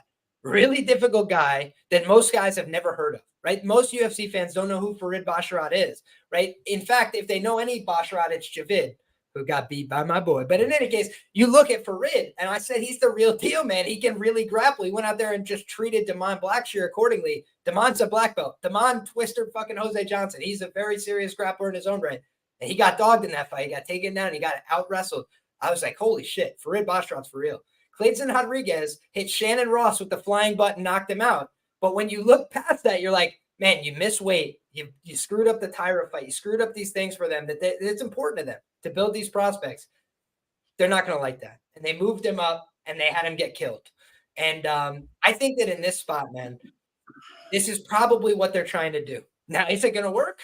I don't know. Because C-Rod is a really good fighter. He's a very skilled guy, talented. He's exceeded my expectations. I picked Raul Rosas Jr. I thought he was going to submit him early. In fact, actually, I think I picked Raul by decision. But in any case, I thought that it was going to be close fight, scrap. I thought Raul would out-grapple him. He gassed out after out-grappling him for 1 round, lost the fight. I thought Cameron Simon was going to grit out a split decision. I was like, man, 2 tough guys, 2 prospects that I believe in. But I didn't bet money on either of those fights. Right? Because I haven't wanted to fade this guy C-Rod at all. Now at minus 190, I can't. I missed the boat on this for sure. But when I look at Isaac Dulgarian, I'm really impressed by him. I didn't bet him when he first came to the UFC, but I picked him round 1 against Francis Marshall. I had some round 1 exposure at like plus 600 or whatever it was before that fight. And he went out there and absolutely smashed a hole in his head. And that was what I predicted, Rich. Like if you look at Isaac Dulgarian, we don't have answers to certain questions about him because he takes people down and bludgeons them on the ground before there's a question to be had, right? And he otherwise grabs a hold of a choke and just finishes. And he hasn't done it against very high-level competition. But Francis Marshall was a guy where he was, well-regarded and had some UFC experience. He was coming off a close, weird, striking loss to William Gomez where he chased him around the octagon for 15 minutes, if you remember that fight.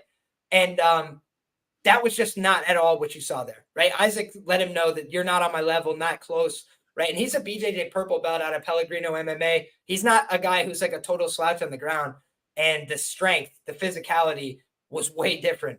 Isaac is a national championship wrestler for, I don't know if it was at Notre Dame College or if he transferred somewhere else. But what I do know is Notre Dame College, at the time he was there, one of the best programs in the country, period. I was close to Notre Dame College. I've wrestled kids from there. I've seen kids from there. They're very serious wrestlers, man. And the reason people go there typically is like they couldn't get the grades to go to Ohio State or whatever. But that's the only reason, or they got injured or something like that. They are D1 quality guys. He's a national championship quality guy. He was a, whatever they call a triple crown winner of the wrestling titles in Kansas, like every year that he tried, which means state championship in folk style wrestling, freestyle wrestling, Greco-Roman wrestling. He's a very serious wrestler. He's a very dangerous guy. And he basically said, like, yeah, I was wrestling in college and I realized these guys, they had too many rules and you can't like beat people up. And like, it was holding back my style. His style is get on top of you and make you quit.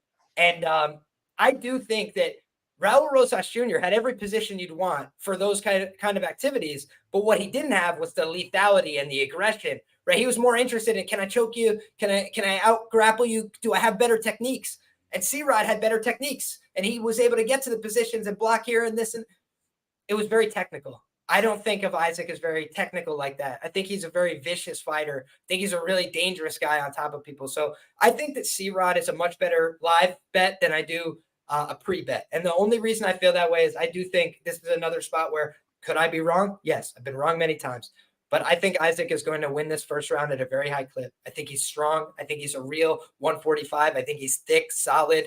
And I think that on the C-Rod side, I think he can make 135, honestly, by body composition. Just looking at him, maybe I'm wrong about that, but he's made it before, right? He's fought these guys down at 135 before. So is he going to be better at 45? Maybe so. But I think that in this spot, live entry on C-Rod makes some sense if he doesn't get too damaged. The other thing is, I think Isaac could just change the complexion of the fight by badly beating him up in round one and just forcing C-Rod to be a little more defensive. So do we have the questions about the cardio and those things? No. But do I think that Isaac is not preparing for fights? I think he's getting very prepared. I think he's doing everything within his power to be ready to fight. I think he lives outside the gym and does nothing else but train for fights, eat healthy shit, go back and do more stuff that's like preparing him for the fight. So the adversity inside the octagon, I haven't seen it. That's why I can't lay minus 190. But I'd be lying if I said I think C-Rod's going to win the fight. I've been wrong about his last two fights. Let's see if we can make it 3 in a row. Huh, Rich? How do you feel?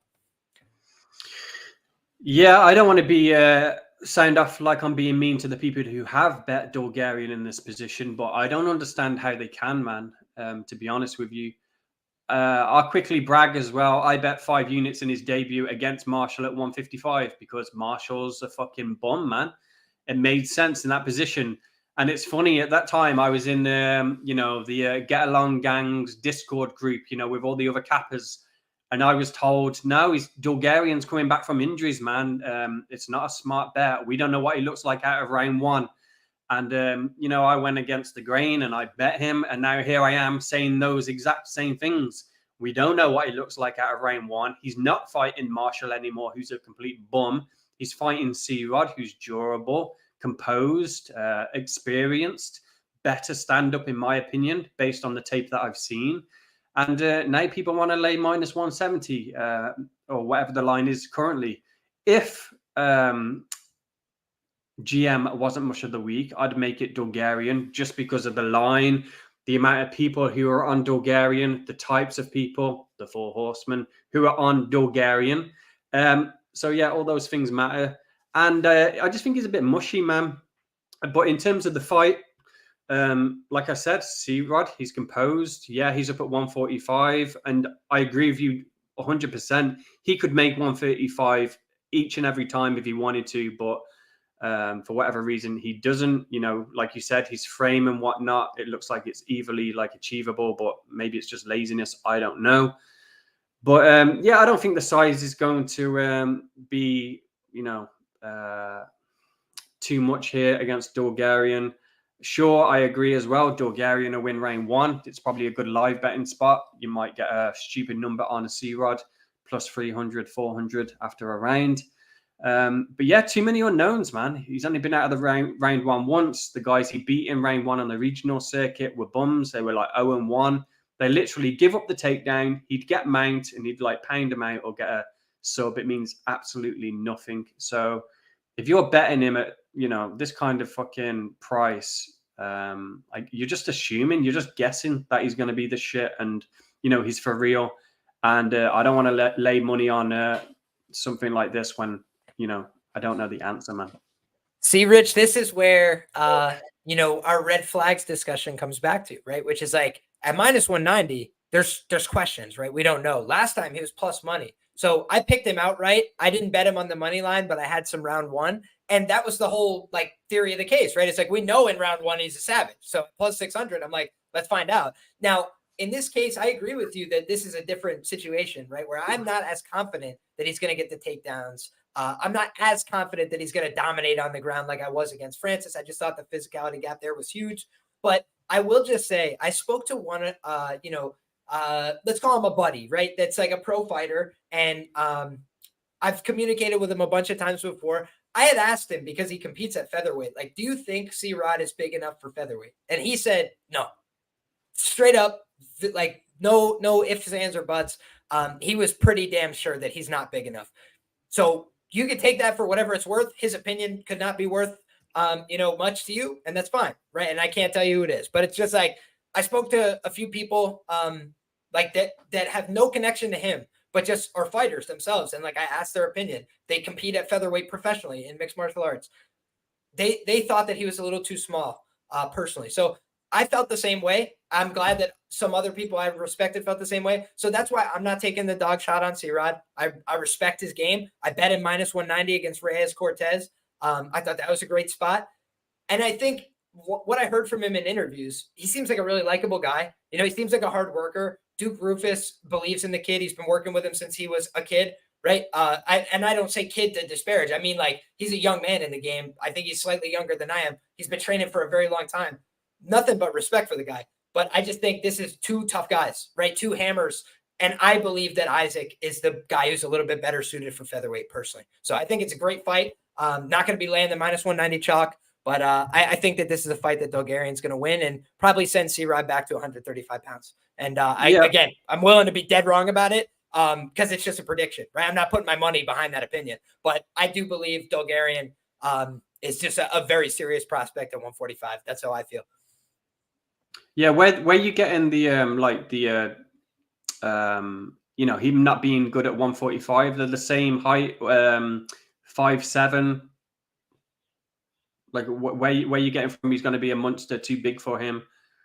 I think muscle density. Like, I think one guy couldn't compete at 135, and maybe I'm wrong. I think Isaac's even said he thought that if he wanted to cut more, he could get to 135. So he's saying, like, maybe I'm not the biggest 45er, but I'm saying when I look at him, he looks to me like a guy who's every bit of 145 pounds, very, very strong, all the musculature. And I think that for C-Rod, like I said, I think that we've seen that he can make 135. It wasn't that long ago.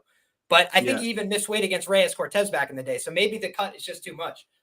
Like, for some people, it doesn't look like it, but they're just heavier or they have more muscle than you think. So, obviously he does a lot of the things right. People have nothing but good things to say about his work ethic. But it's just an interesting dynamic to me. I think Isaac will be interesting. 100%. The last thing I should mention here is, from a system betting standpoint, C-Rod does fit some of my systems, which is a younger fighter with more professional experience, right? He's 26 fighting a 27-year-old. So very similar age. It doesn't make a huge difference, but has 11 professional bouts on his record compared to, 6? 6-0 for Isaac Dulgarian. So very fascinating matchup. Two guys that are both real prospects, and I won't be surprised by any outcomes. But for me, I'm just leaning towards the Isaac side. Also, Isaac. Oh, no, please go ahead. Last thing I'll say is I like Dulgarian if you're going to bet him by decision. I don't think he's finishing C-Rod, whether he's bigger or whatever it is. So, yeah, if I like to these people who bet minus 190, I'm like, fuck that, man. I'd have rather just put, a couple of a unit or whatever the fuck it is on the decision. The decision was surprising as well, man. It was like plus 230. I thought that was quite wide. I didn't expect it to be that way. But I don't think he's finishing C-Rod. No way. Interesting. Okay. Like, I think that Dulgarian's style is like pretty kill or be killed. But I also, I kind of see your point. I see your point there. It is a 145-pound fight. I think over 50% of the time those are going the distance. So next up, my man, we got Kennedy Nzechukwu and Ovince St. Preux. I took a little bit of the sub props. I'll just leave it there. I think that this fight is between two guys that are both a little bit chinny. So I think that could push either one of them to try and grapple here. And I think that in the case of OSP, watching him get hit with one punch from Felipe Lins and be ready to check out of there, it was really, really concerning to me. It just doesn't seem like he wants to fight anymore. Doesn't seem like he could take shots anymore either. So I feel like this fight's probably going to go under. I think it's probably going to be an easy win for Kennedy Nzechukwu, and I think he's probably going to do it however he wants. But the price at light heavyweight on the money line is not something I'm enticed by. I would be more interested in betting the under 1.5 and just hoping somebody dies early, with all love and respect. But I've seen both these guys get killed.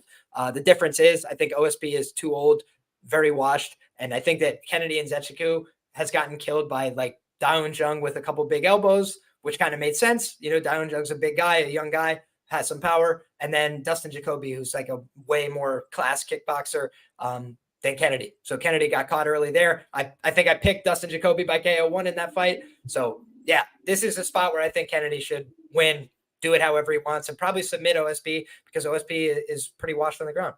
How do you feel? Interesting. I'm completely the opposite of you, man, in all aspects. OSP No, I'm on the Kennedy side. But yeah, just to show I'm not a complete hater, man. I love his coach, man, Saeed, in his corner. I think he does great work, man. I think he's probably my favorite coach. So looking forward to hearing him being vocal and literally doing a play-by-play for Kennedy in this one, like he always does. That's always fun to listen to. But yeah, as soon as I seen this, I was looking at the over 1.5. Wasn't too keen on the price, so I've ended up looking at it for Kennedy KO2 and 3. And they're pretty decent numbers, man. KO2 was 450 and KO3 is like 900. So I sprinkled the Bryan 3 just in case. And the reason being, I do think OSP is on his way out and he's 40 and the rest of it. And, you know, the Lins KO wasn't a good look, shelling up. But Kennedy starts slow in every fight. And this is what I was alluding to with his coach. He has to literally wake him up and say, like, what the fuck you doing, man?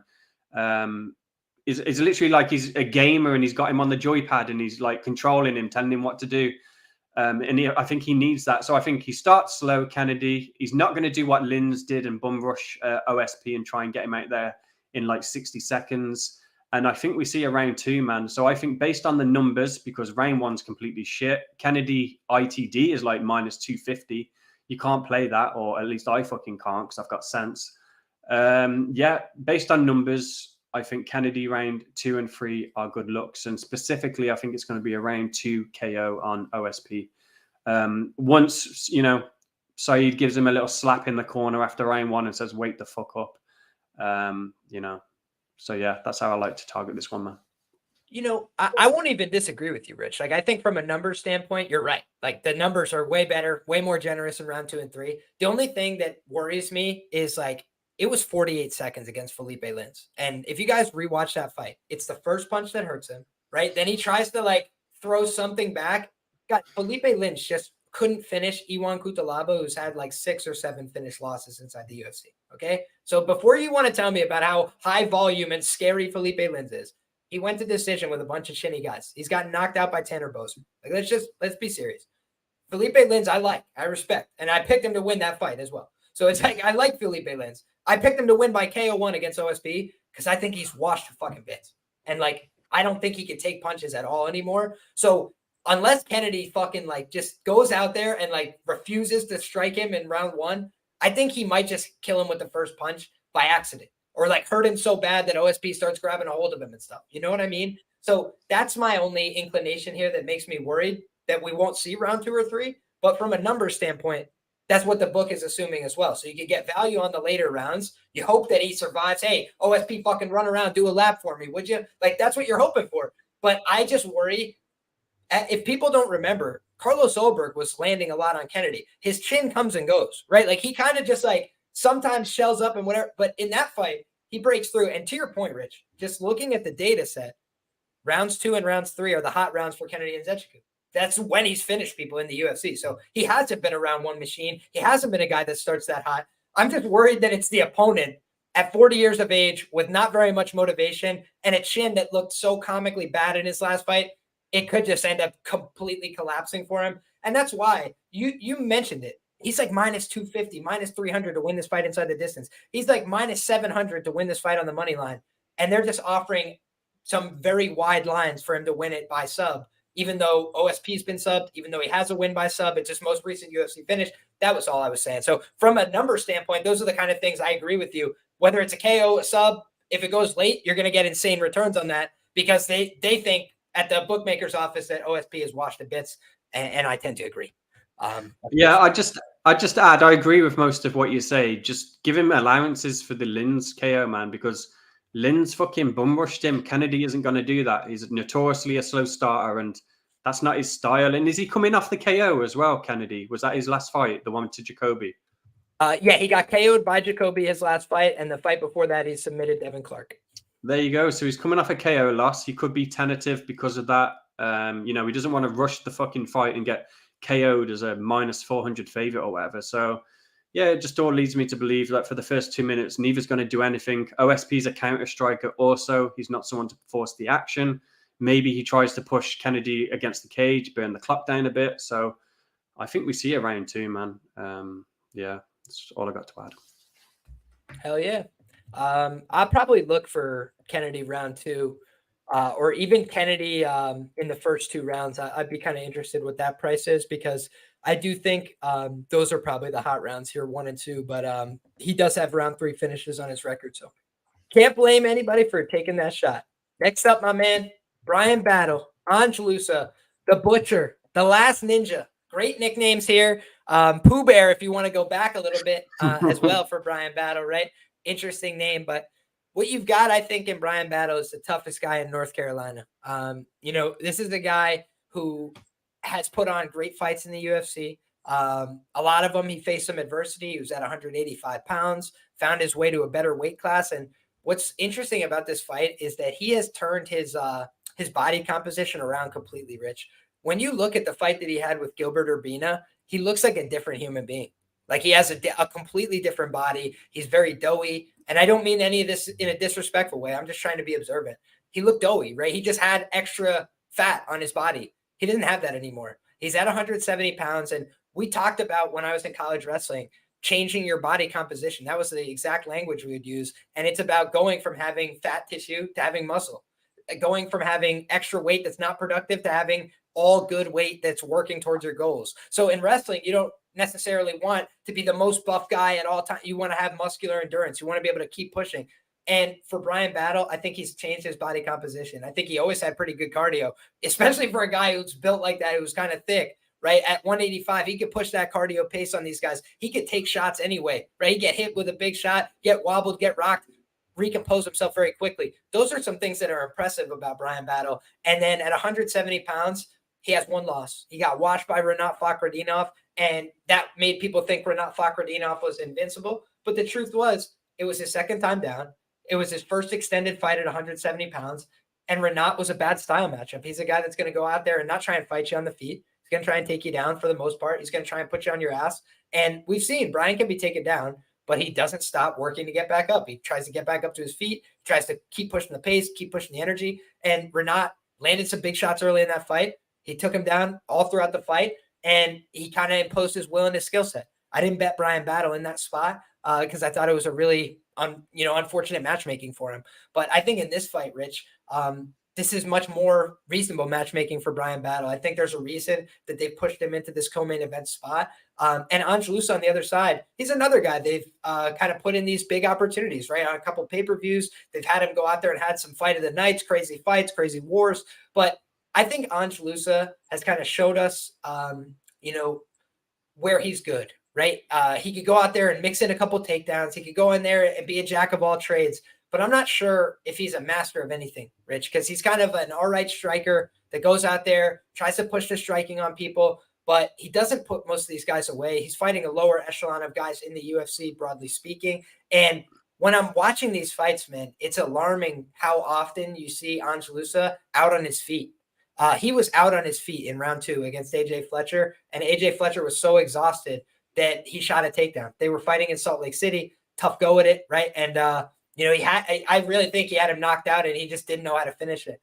Rhys McKee, shout out to the Irish, right? We love Rhys McKee, but I'll just tell you, Rhys McKee normally it's just getting the shit beat out of him in his fights. And that's exactly what was happening to him against Angelusa. And late in that fight, he landed a big jump knee. He landed a couple uppercuts, and Angelusa turned away. And this at multiple fights, you've seen this from Angelusa, where he is so disoriented, so whether it's exhausted or rocked, that he is not facing his opponents. He's like looking off in the distance. He's like half covered up, running away, right? People make fun of Chelsea Chandler, but because Angelusa is winning these fights, nobody's talking about it with Angelusa. But I do think that those are the things that were really alarming for me, right? And then I have always maintained that he was close to finishing Jack Della, because that's a memory in my mind as somebody that bet Angelusa. But the God's honest truth is, Rich, when I rewatched it today, I think the commentators sold it like it was closer than it was. I don't think that choke was fully locked in. If you want to finish somebody with that head and arm choke, you either need to have their shoulders flat on the mat, and you need to have your grip, and you need to be flexing your shoulders, or you need to pass all the way to a rear naked choke grip, which is my favorite way to finish it. I think it's way tighter. But Angelusa was like halfway to that, right? He was like right here, fingertip grip on the bicep. You're not going to finish shit with that. I'll tell you guys, go try it in your local training room. It's not working. So the truth was, Jack had kind of positioned himself in a way where, was it comfortable? No. Was it going to finish? No, it was not. And then he just popped, right? He created one explosive movement, got back up to the feet, and punished him. What's crazy, Rich, is that he won that fight 30-27, despite nearly being submitted. Kind of like a Volkanovski, right? Oh, you want to try and submit me? Now I'm going to get up and punish you for it. And that's exactly what he did. So I was surprised that Angelusa made it to the final bell with Jack. Rewatching that fight, I think it's because he got kneed in the balls. They had some time to rest. You know, everybody took a break in that fight. But I truly think that Angelusa should have a finish loss on his record in the UFC at this point. Like, he's been on the verge of being finished a number of times now. And I haven't really liked the quality of competition. On the other side, Bryan Battle hasn't fought many great fighters either. But I think Tresean Gore is a UFC level guy, and he got the win over him. And he showed that he was the true Ultimate Fighter winner from that season. In addition, since he's come to 170 pounds, lost one fight, got audited in the wrestling and the grappling. But Angelusa's wrestling and grappling has gotten him tired in his fights when he's tried to use it, in my humble opinion, and it hasn't been very effective. He did a good job with the ground and pound against Rhys McKee. I don't think Bryan Battle is going to sit in those positions as long. I don't think he's not going to get wrist control. I've seen a lot of the right elements from Bryan Battle to address getting taken down. So overall, I feel like Bryan is a better fighter than Angelusa. I think he's a more dangerous fighter than Angelusa. I think he has more ways to finish this fight. So for those reasons, I'm going with Bryan Battle. How do you feel about this one, Rich?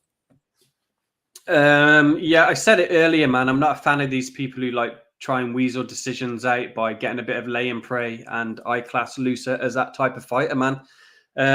It's all good having muscles and whatnot and looking the part, but I don't think he's a skilled fighter. I don't think his process is good. I think it's very bad. I don't think he can pace himself in fights, which gets him in a lot of trouble. Like you mentioned, the AJ Fletcher fight. The fight with McKee, I had McKee there just because, you know, I thought he could do what Bryan Battle is going to do. But I trust Battle to get it done more than McKee. So I love the fact I get, you know, my redemption and my chance to get this one back on Lusa. I do a mush of the week, and I've just started out doing a prop of the week. This week's prop of the week is Bryan Battle plus 550 via submission. It's going to come in round 2 or 3. I think from tape, the things I've seen from Lusa, when he gets tired, and there's no fight that this was more evident in than the John Howard fight. You can go watch that on YouTube, but you see it in his UFC ones as well. When he gets tired, he shoots for these sloppy takedowns. The metrics are against him in this fight also. That's important. But yeah, he shoots for these sloppy takedowns. You know, he leaves his neck open on the outside, just begging to be guillotined. And Bryan's the wrong one to do that against, man. I think it's going to be very similar to the Urbina fight that Bryan had, where it comes to round 2, Lusa's just thrown the kitchen sink at him, tried to get him out of there, doesn't find his finish, goes for a sloppy takedown, and he gets subbed. He's either going to get guillotined, ninja choked, whatever the fuck you call it. I'm no BJJ expert, but if he doesn't get his choke, I think Bryan ends up on top and then, you know, puts something else in, rear naked, head and arm, whatever it might be. So the submission props wide, it should be plus 260, plus 300 at best for somebody who's lined at minus 180, minus 190 in this fight. So there's great value there. I'm shocked it is what it is. But yeah, Luce is going to get subbed, man. I've took ITD just in case, to cover the chance that it might be a KO on the floor. But I'm pretty high on this KO, man. It's probably my favorite prop of the card. And yeah, let's see if we can get it, man. Yeah, I think that the only danger to the sub prop, like you said, is I do think Bryan Battle dangerous on the feet. You had mentioned potentially ground and pound. I think that Bryan's head kick is really dangerous, right? I think 0.2 units on Takashi Sato, like plus 260, because it was the first time Bryan was cutting down to 170. And I was like, man, let's just see if he has the chin. And we found out instead that he could head kick somebody, clean into the outer dimensions of the world in that fight. And we've also seen in some other fights, Bryan's a violent guy, but against AJ Fletcher's tiny, right? So Bryan's literally like sitting on him in that backpack and just snatched up that rear naked choke. He does have a great guillotine, a great ninja choke, like you said. He used that to finish Andre Petroski as well. Got the rear naked choke on Urbina. He's a well-rounded guy. And I think he can finish this fight by either method. So that's the thing. I'll be looking to have multiple ways of covering Bryan Battle here. But I think that you look at the common opponents, right? AJ Fletcher, Angelusa, when they went out there, they had a really back and forth fight. Could have went to either person. They both gassed out horribly. Bryan Battle, in most of his fights, pushes an insane pace. And if you can't sustain that with him for the full 15 minutes, it's going to be a problem for you eventually. So a lot of guys have had early success on Bryan Battle and not been able to sustain it. And I think the same thing could happen to Angelusa here. I think Bryan Battle's will have to win this fight by any method in any round. So great fight. I do think a lot of people are expecting this one to go the distance because Angelusa's gone the distance a bunch. But I think watching the fights, it's felt very sketchy for Angelusa to get to that finish line a couple of times. And I do think he has a chance to win the fight by decision if it gets there. That would probably predicate that he's getting a bunch of takedowns or something. I think that Angelusa does have power in his hands. You look at the Fletcher fight, you look at, some of these other fights, I forget. Reese McKee, also his face was completely busted in round one. Same thing could be said of AJ Fletcher. But I found it interesting that he couldn't sustain that, right? He had their face completely busted up, but he couldn't put either of those guys away. You give Bryan Battle the same opponent, AJ Fletcher. AJ landed some big shots on Bryan, but Bryan was able to take him down. He was able to outwork him. He beat him up in the clinch, and he put him away. Just a difference in class, I feel. So give me Bryan Battle, the toughest man in North Carolina, to get the job done on Saturday night. And Narrative Nation, North Carolina just legalized sports betting. How better, Rich, to make a generation of gamblers for life than to give them Bryan Battle the first weekend it's legal in North Carolina? God bless and good luck. I do think it's a great fight.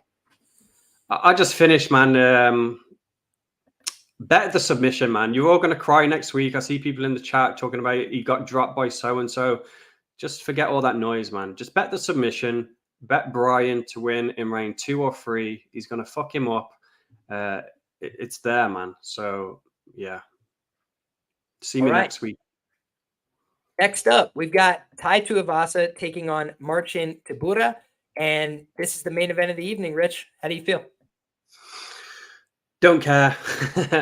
Don't care at all, man. It's the card's not the greatest, but we got some fights on a Saturday, so I'm happy. I'm not one of these people who complain and like I'd rather less cards and better fights and shit. But there's better fights on the card I'm looking forward to. Bulgarian, Bryan Battle, Silva and Culibao. I don't know who's going to win. I don't know. Tai looks a bit washed to me. There's some injury news. Is his mobility going to be great? Tybura is not that dangerous on the feet. He's slow. He's plodding. I just don't know, man, and don't care. It could be either or. But I guess if I had to lean someone, I'd say Tai knocks him out or in round 1 or 2. But I don't know, man. I don't care. What do you think? I don't know what to make of this fight either, Rich. I think it's a hard main event to call, but I got to just say, like, it's obviously for me, plus money or pass on both these guys. Why? On the Tai Tuivasa side, he's got one path to victory in almost any fight, which is a knockout. So at heavyweight, it's not unreasonable to project somebody to get a knockout, but there's a reason. You look through the record books, and Tai Tuivasa, most of the time, if he's a favorite, it's minus 120, minus 125. When he's been minus 200, the minus 270, it was against Cyril Asker, Rashad Coulter, and he lost the other ones. Like, that's what I'm talking about. Like, he's not that guy at minus 200 in these things, right? So minus 120, minus 130, minus 110. I could see it, I guess, but it's like I don't want to lay those prices on Tuivasa personally. I've bet him 3 times in the UFC. Every time I ever bet Tai Tuivasa, he was plus money, and it didn't always work out. But I had somebody tell me it was a bad bet when I bet Tai Tuivasa plus 420 against Ciryl Gane, even though Ciryl Gane did the Macarena in that fight and looked like he was ready to be out on his feet. What I knew going into it was it's an uphill battle, right? But it's a heavyweight fight and it's plus 420. Hopefully he can go out there and knock him out. At those kind of odds, I'll take that chance. Similarly, you gave me plus 170 on Tai Tuivasa against Derek Lewis. I'm like, Derek Lewis does not like to get hit hard. So like, it's going to be a back and forth fight. You know, Derek might beat him, but I was just like, if Derek doesn't beat him, I trust Tai to take these shots in the pocket, keep throwing, and then eventually knock him out. He knocked him out. I had a big bet there. That's the only time I bet big on Tai Tuivasa. But I bet a lot on Marcin Tybura, man. I bet on Marcin Tybura against Alexander Romanov. I think I bet on him in a couple other spots as well. I'm trying to think off the top of my head. But basically, it's normally been Tybura at underdog odds or pass for me in some of these fights, right? And I look back, he's had very similar archetype of opponents. And what I mean by that is guys that are knockout threats, guys that want to come out there and kill him. And he's done well against some, he's done poorly against others, right? You look at how he handled the last fight against Aspinall. Terrible showing from him, right? But he was a plus whatever in that fight, plus 300, forget it, throw some number out there. Huge plus money underdog. He got killed. He's 38 years of age, right? I got the book up here. Fightnomics. People ask me about the book, right? 38 years of age. Fighters are getting knocked out at an alarming rate. So Tai Tuivasa, he's here, right? Needs this win. Got a guy in front of him that he can knock out. But the sad reality is, Rich, we bet on Tyson Pedro, right? And if we had known he was going to retire after the fight, wouldn't have bet on him, right? That was plus 250, plus 200, right? Now we're being asked for the privilege to go bet on Tai Tuivasa at minus 110 and minus 120 and minus 130. And there's footage circulating around the internet. 2 weeks ago, he's at a WWE event hammering brewskis, okay? Is that to say he can't win the fight? It's heavyweight, right? You can do whatever you want. Make the 265-pound limit, no problem. But is that a serious athlete? Is that a guy that's really taking my money seriously? Is he putting in a training camp of any kind, right? I'll tell you what, if I'm in training camp, probably not going out drinking brewskis with the boys at the WWE, personally, for a fight, right? A cage fight, where I'm trying to have cardio and do these things right and have the right body composition, like we talked about with Bryan. You think Bryan's drinking beers before he goes make 170 pounds? Probably not likely, right? Maybe after the fight. But Ty's drinking them before the fight. I don't like that. Got injury footage out there talking about Ariel Helwani. Yeah, I got my meniscus taken out. Sounds terrible, brother. I've never had that happen, but I'll just tell you, I wouldn't want to go do that before a cage fight.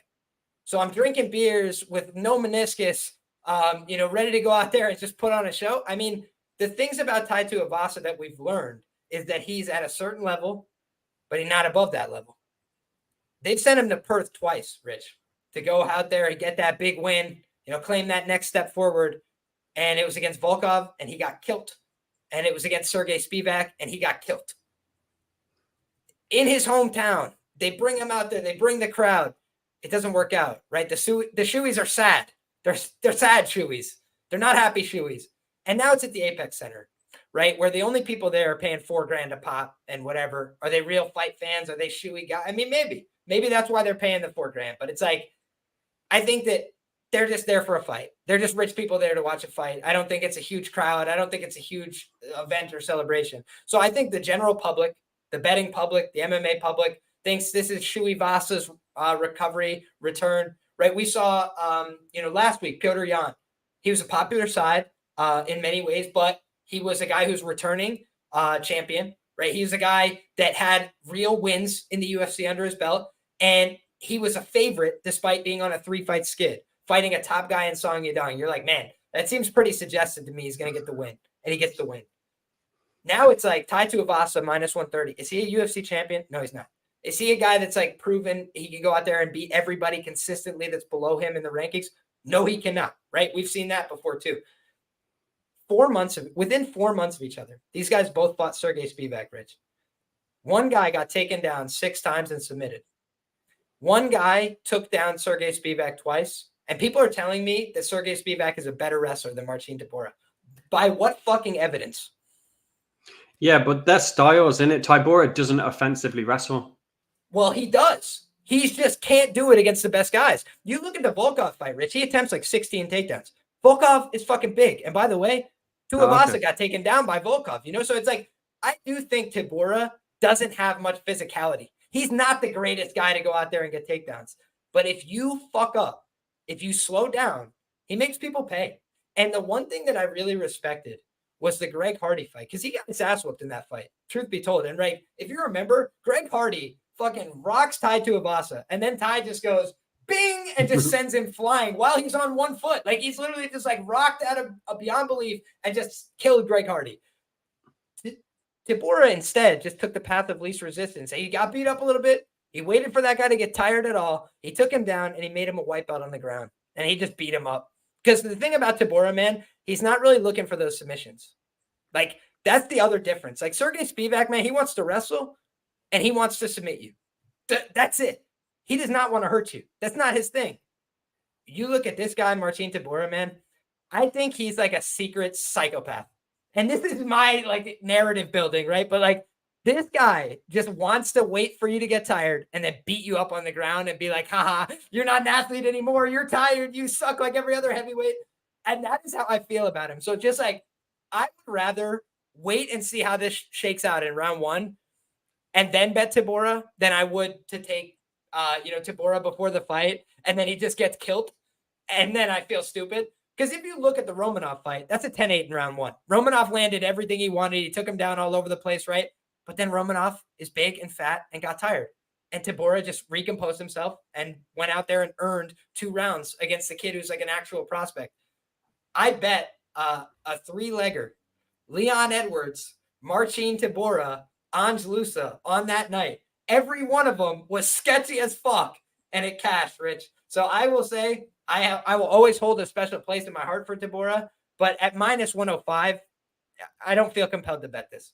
I do think he's going to win the fight. I think this fight's probably going to end in the first 2 rounds more often than not, but I have seen some money coming in on Tybura decision. I think there is a world in which this is a gross scam decision where he just sits on his chest.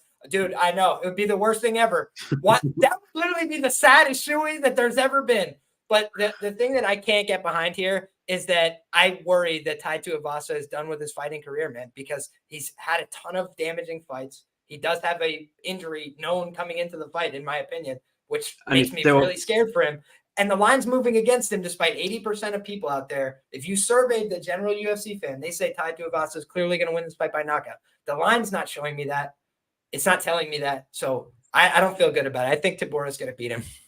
Yeah, do you know what else as well? He's brought all his family out, man. It's like he's on vacation. Like, fuck it, let's go to the WWE event, take the kids. If he brings his kids to the fucking face-off, that tells you everything, man. That he's definitely in retirement mode. And to the injury, man, the fact that he'd still I think he's glossing over it. The fact he's coming back so soon. And it's just a meniscus. I just had to have a big chunk of my fucking, ligament knee. I ain't no doctor, whatever the fuck it is. I don't think it's super, a big deal, but it was fucking something. I think he just wants to show up, a Derek Minner situation. I'll just go in there and fight and see what happens. If my knee goes, so be it. Give me my fucking 400K or whatever it is, because he's still on big money. I looked that up the other day, actually. He's a fucking millionaire, apparently. I've seen that somewhere. Dude, this is the other thing I got to say, Rich. I'll finish that thought. You know who he has a fucking business with? His brother-in-law. Yeah. You know who his brother-in-law is? Tyson Pedro. You know what Tyson Pedro just fucking did to us last week? 2 weeks ago? He fucking sold on us, okay? He was retiring. He fucking lied. He just said, oh, I'm fine. It's no problem. Oh, I'm going to step away for a while. You're lying. Yeah. You lied to us. You screwed us. Now, am I going to fucking let your cousin, your fucking uncle-in-law, or whoever the fuck do the same thing to me? I can't. So if Tai Tuivasa Shuivasas him, I'll just fucking salute him. That's it. I can't do anything else. But it's Tybura or pass for me. It's dog or pass for me. And it's just a gross fight. I get you, man. I think this was a great show, Rich. An absolute banger. We got here a little late with the traffic. I'm sorry if we kept you up late. Please let the people know where they can find you. And thank you for all the great takes. Thank you for the sharpest chat in the game. It was a blessed time. I'm glad we could be here.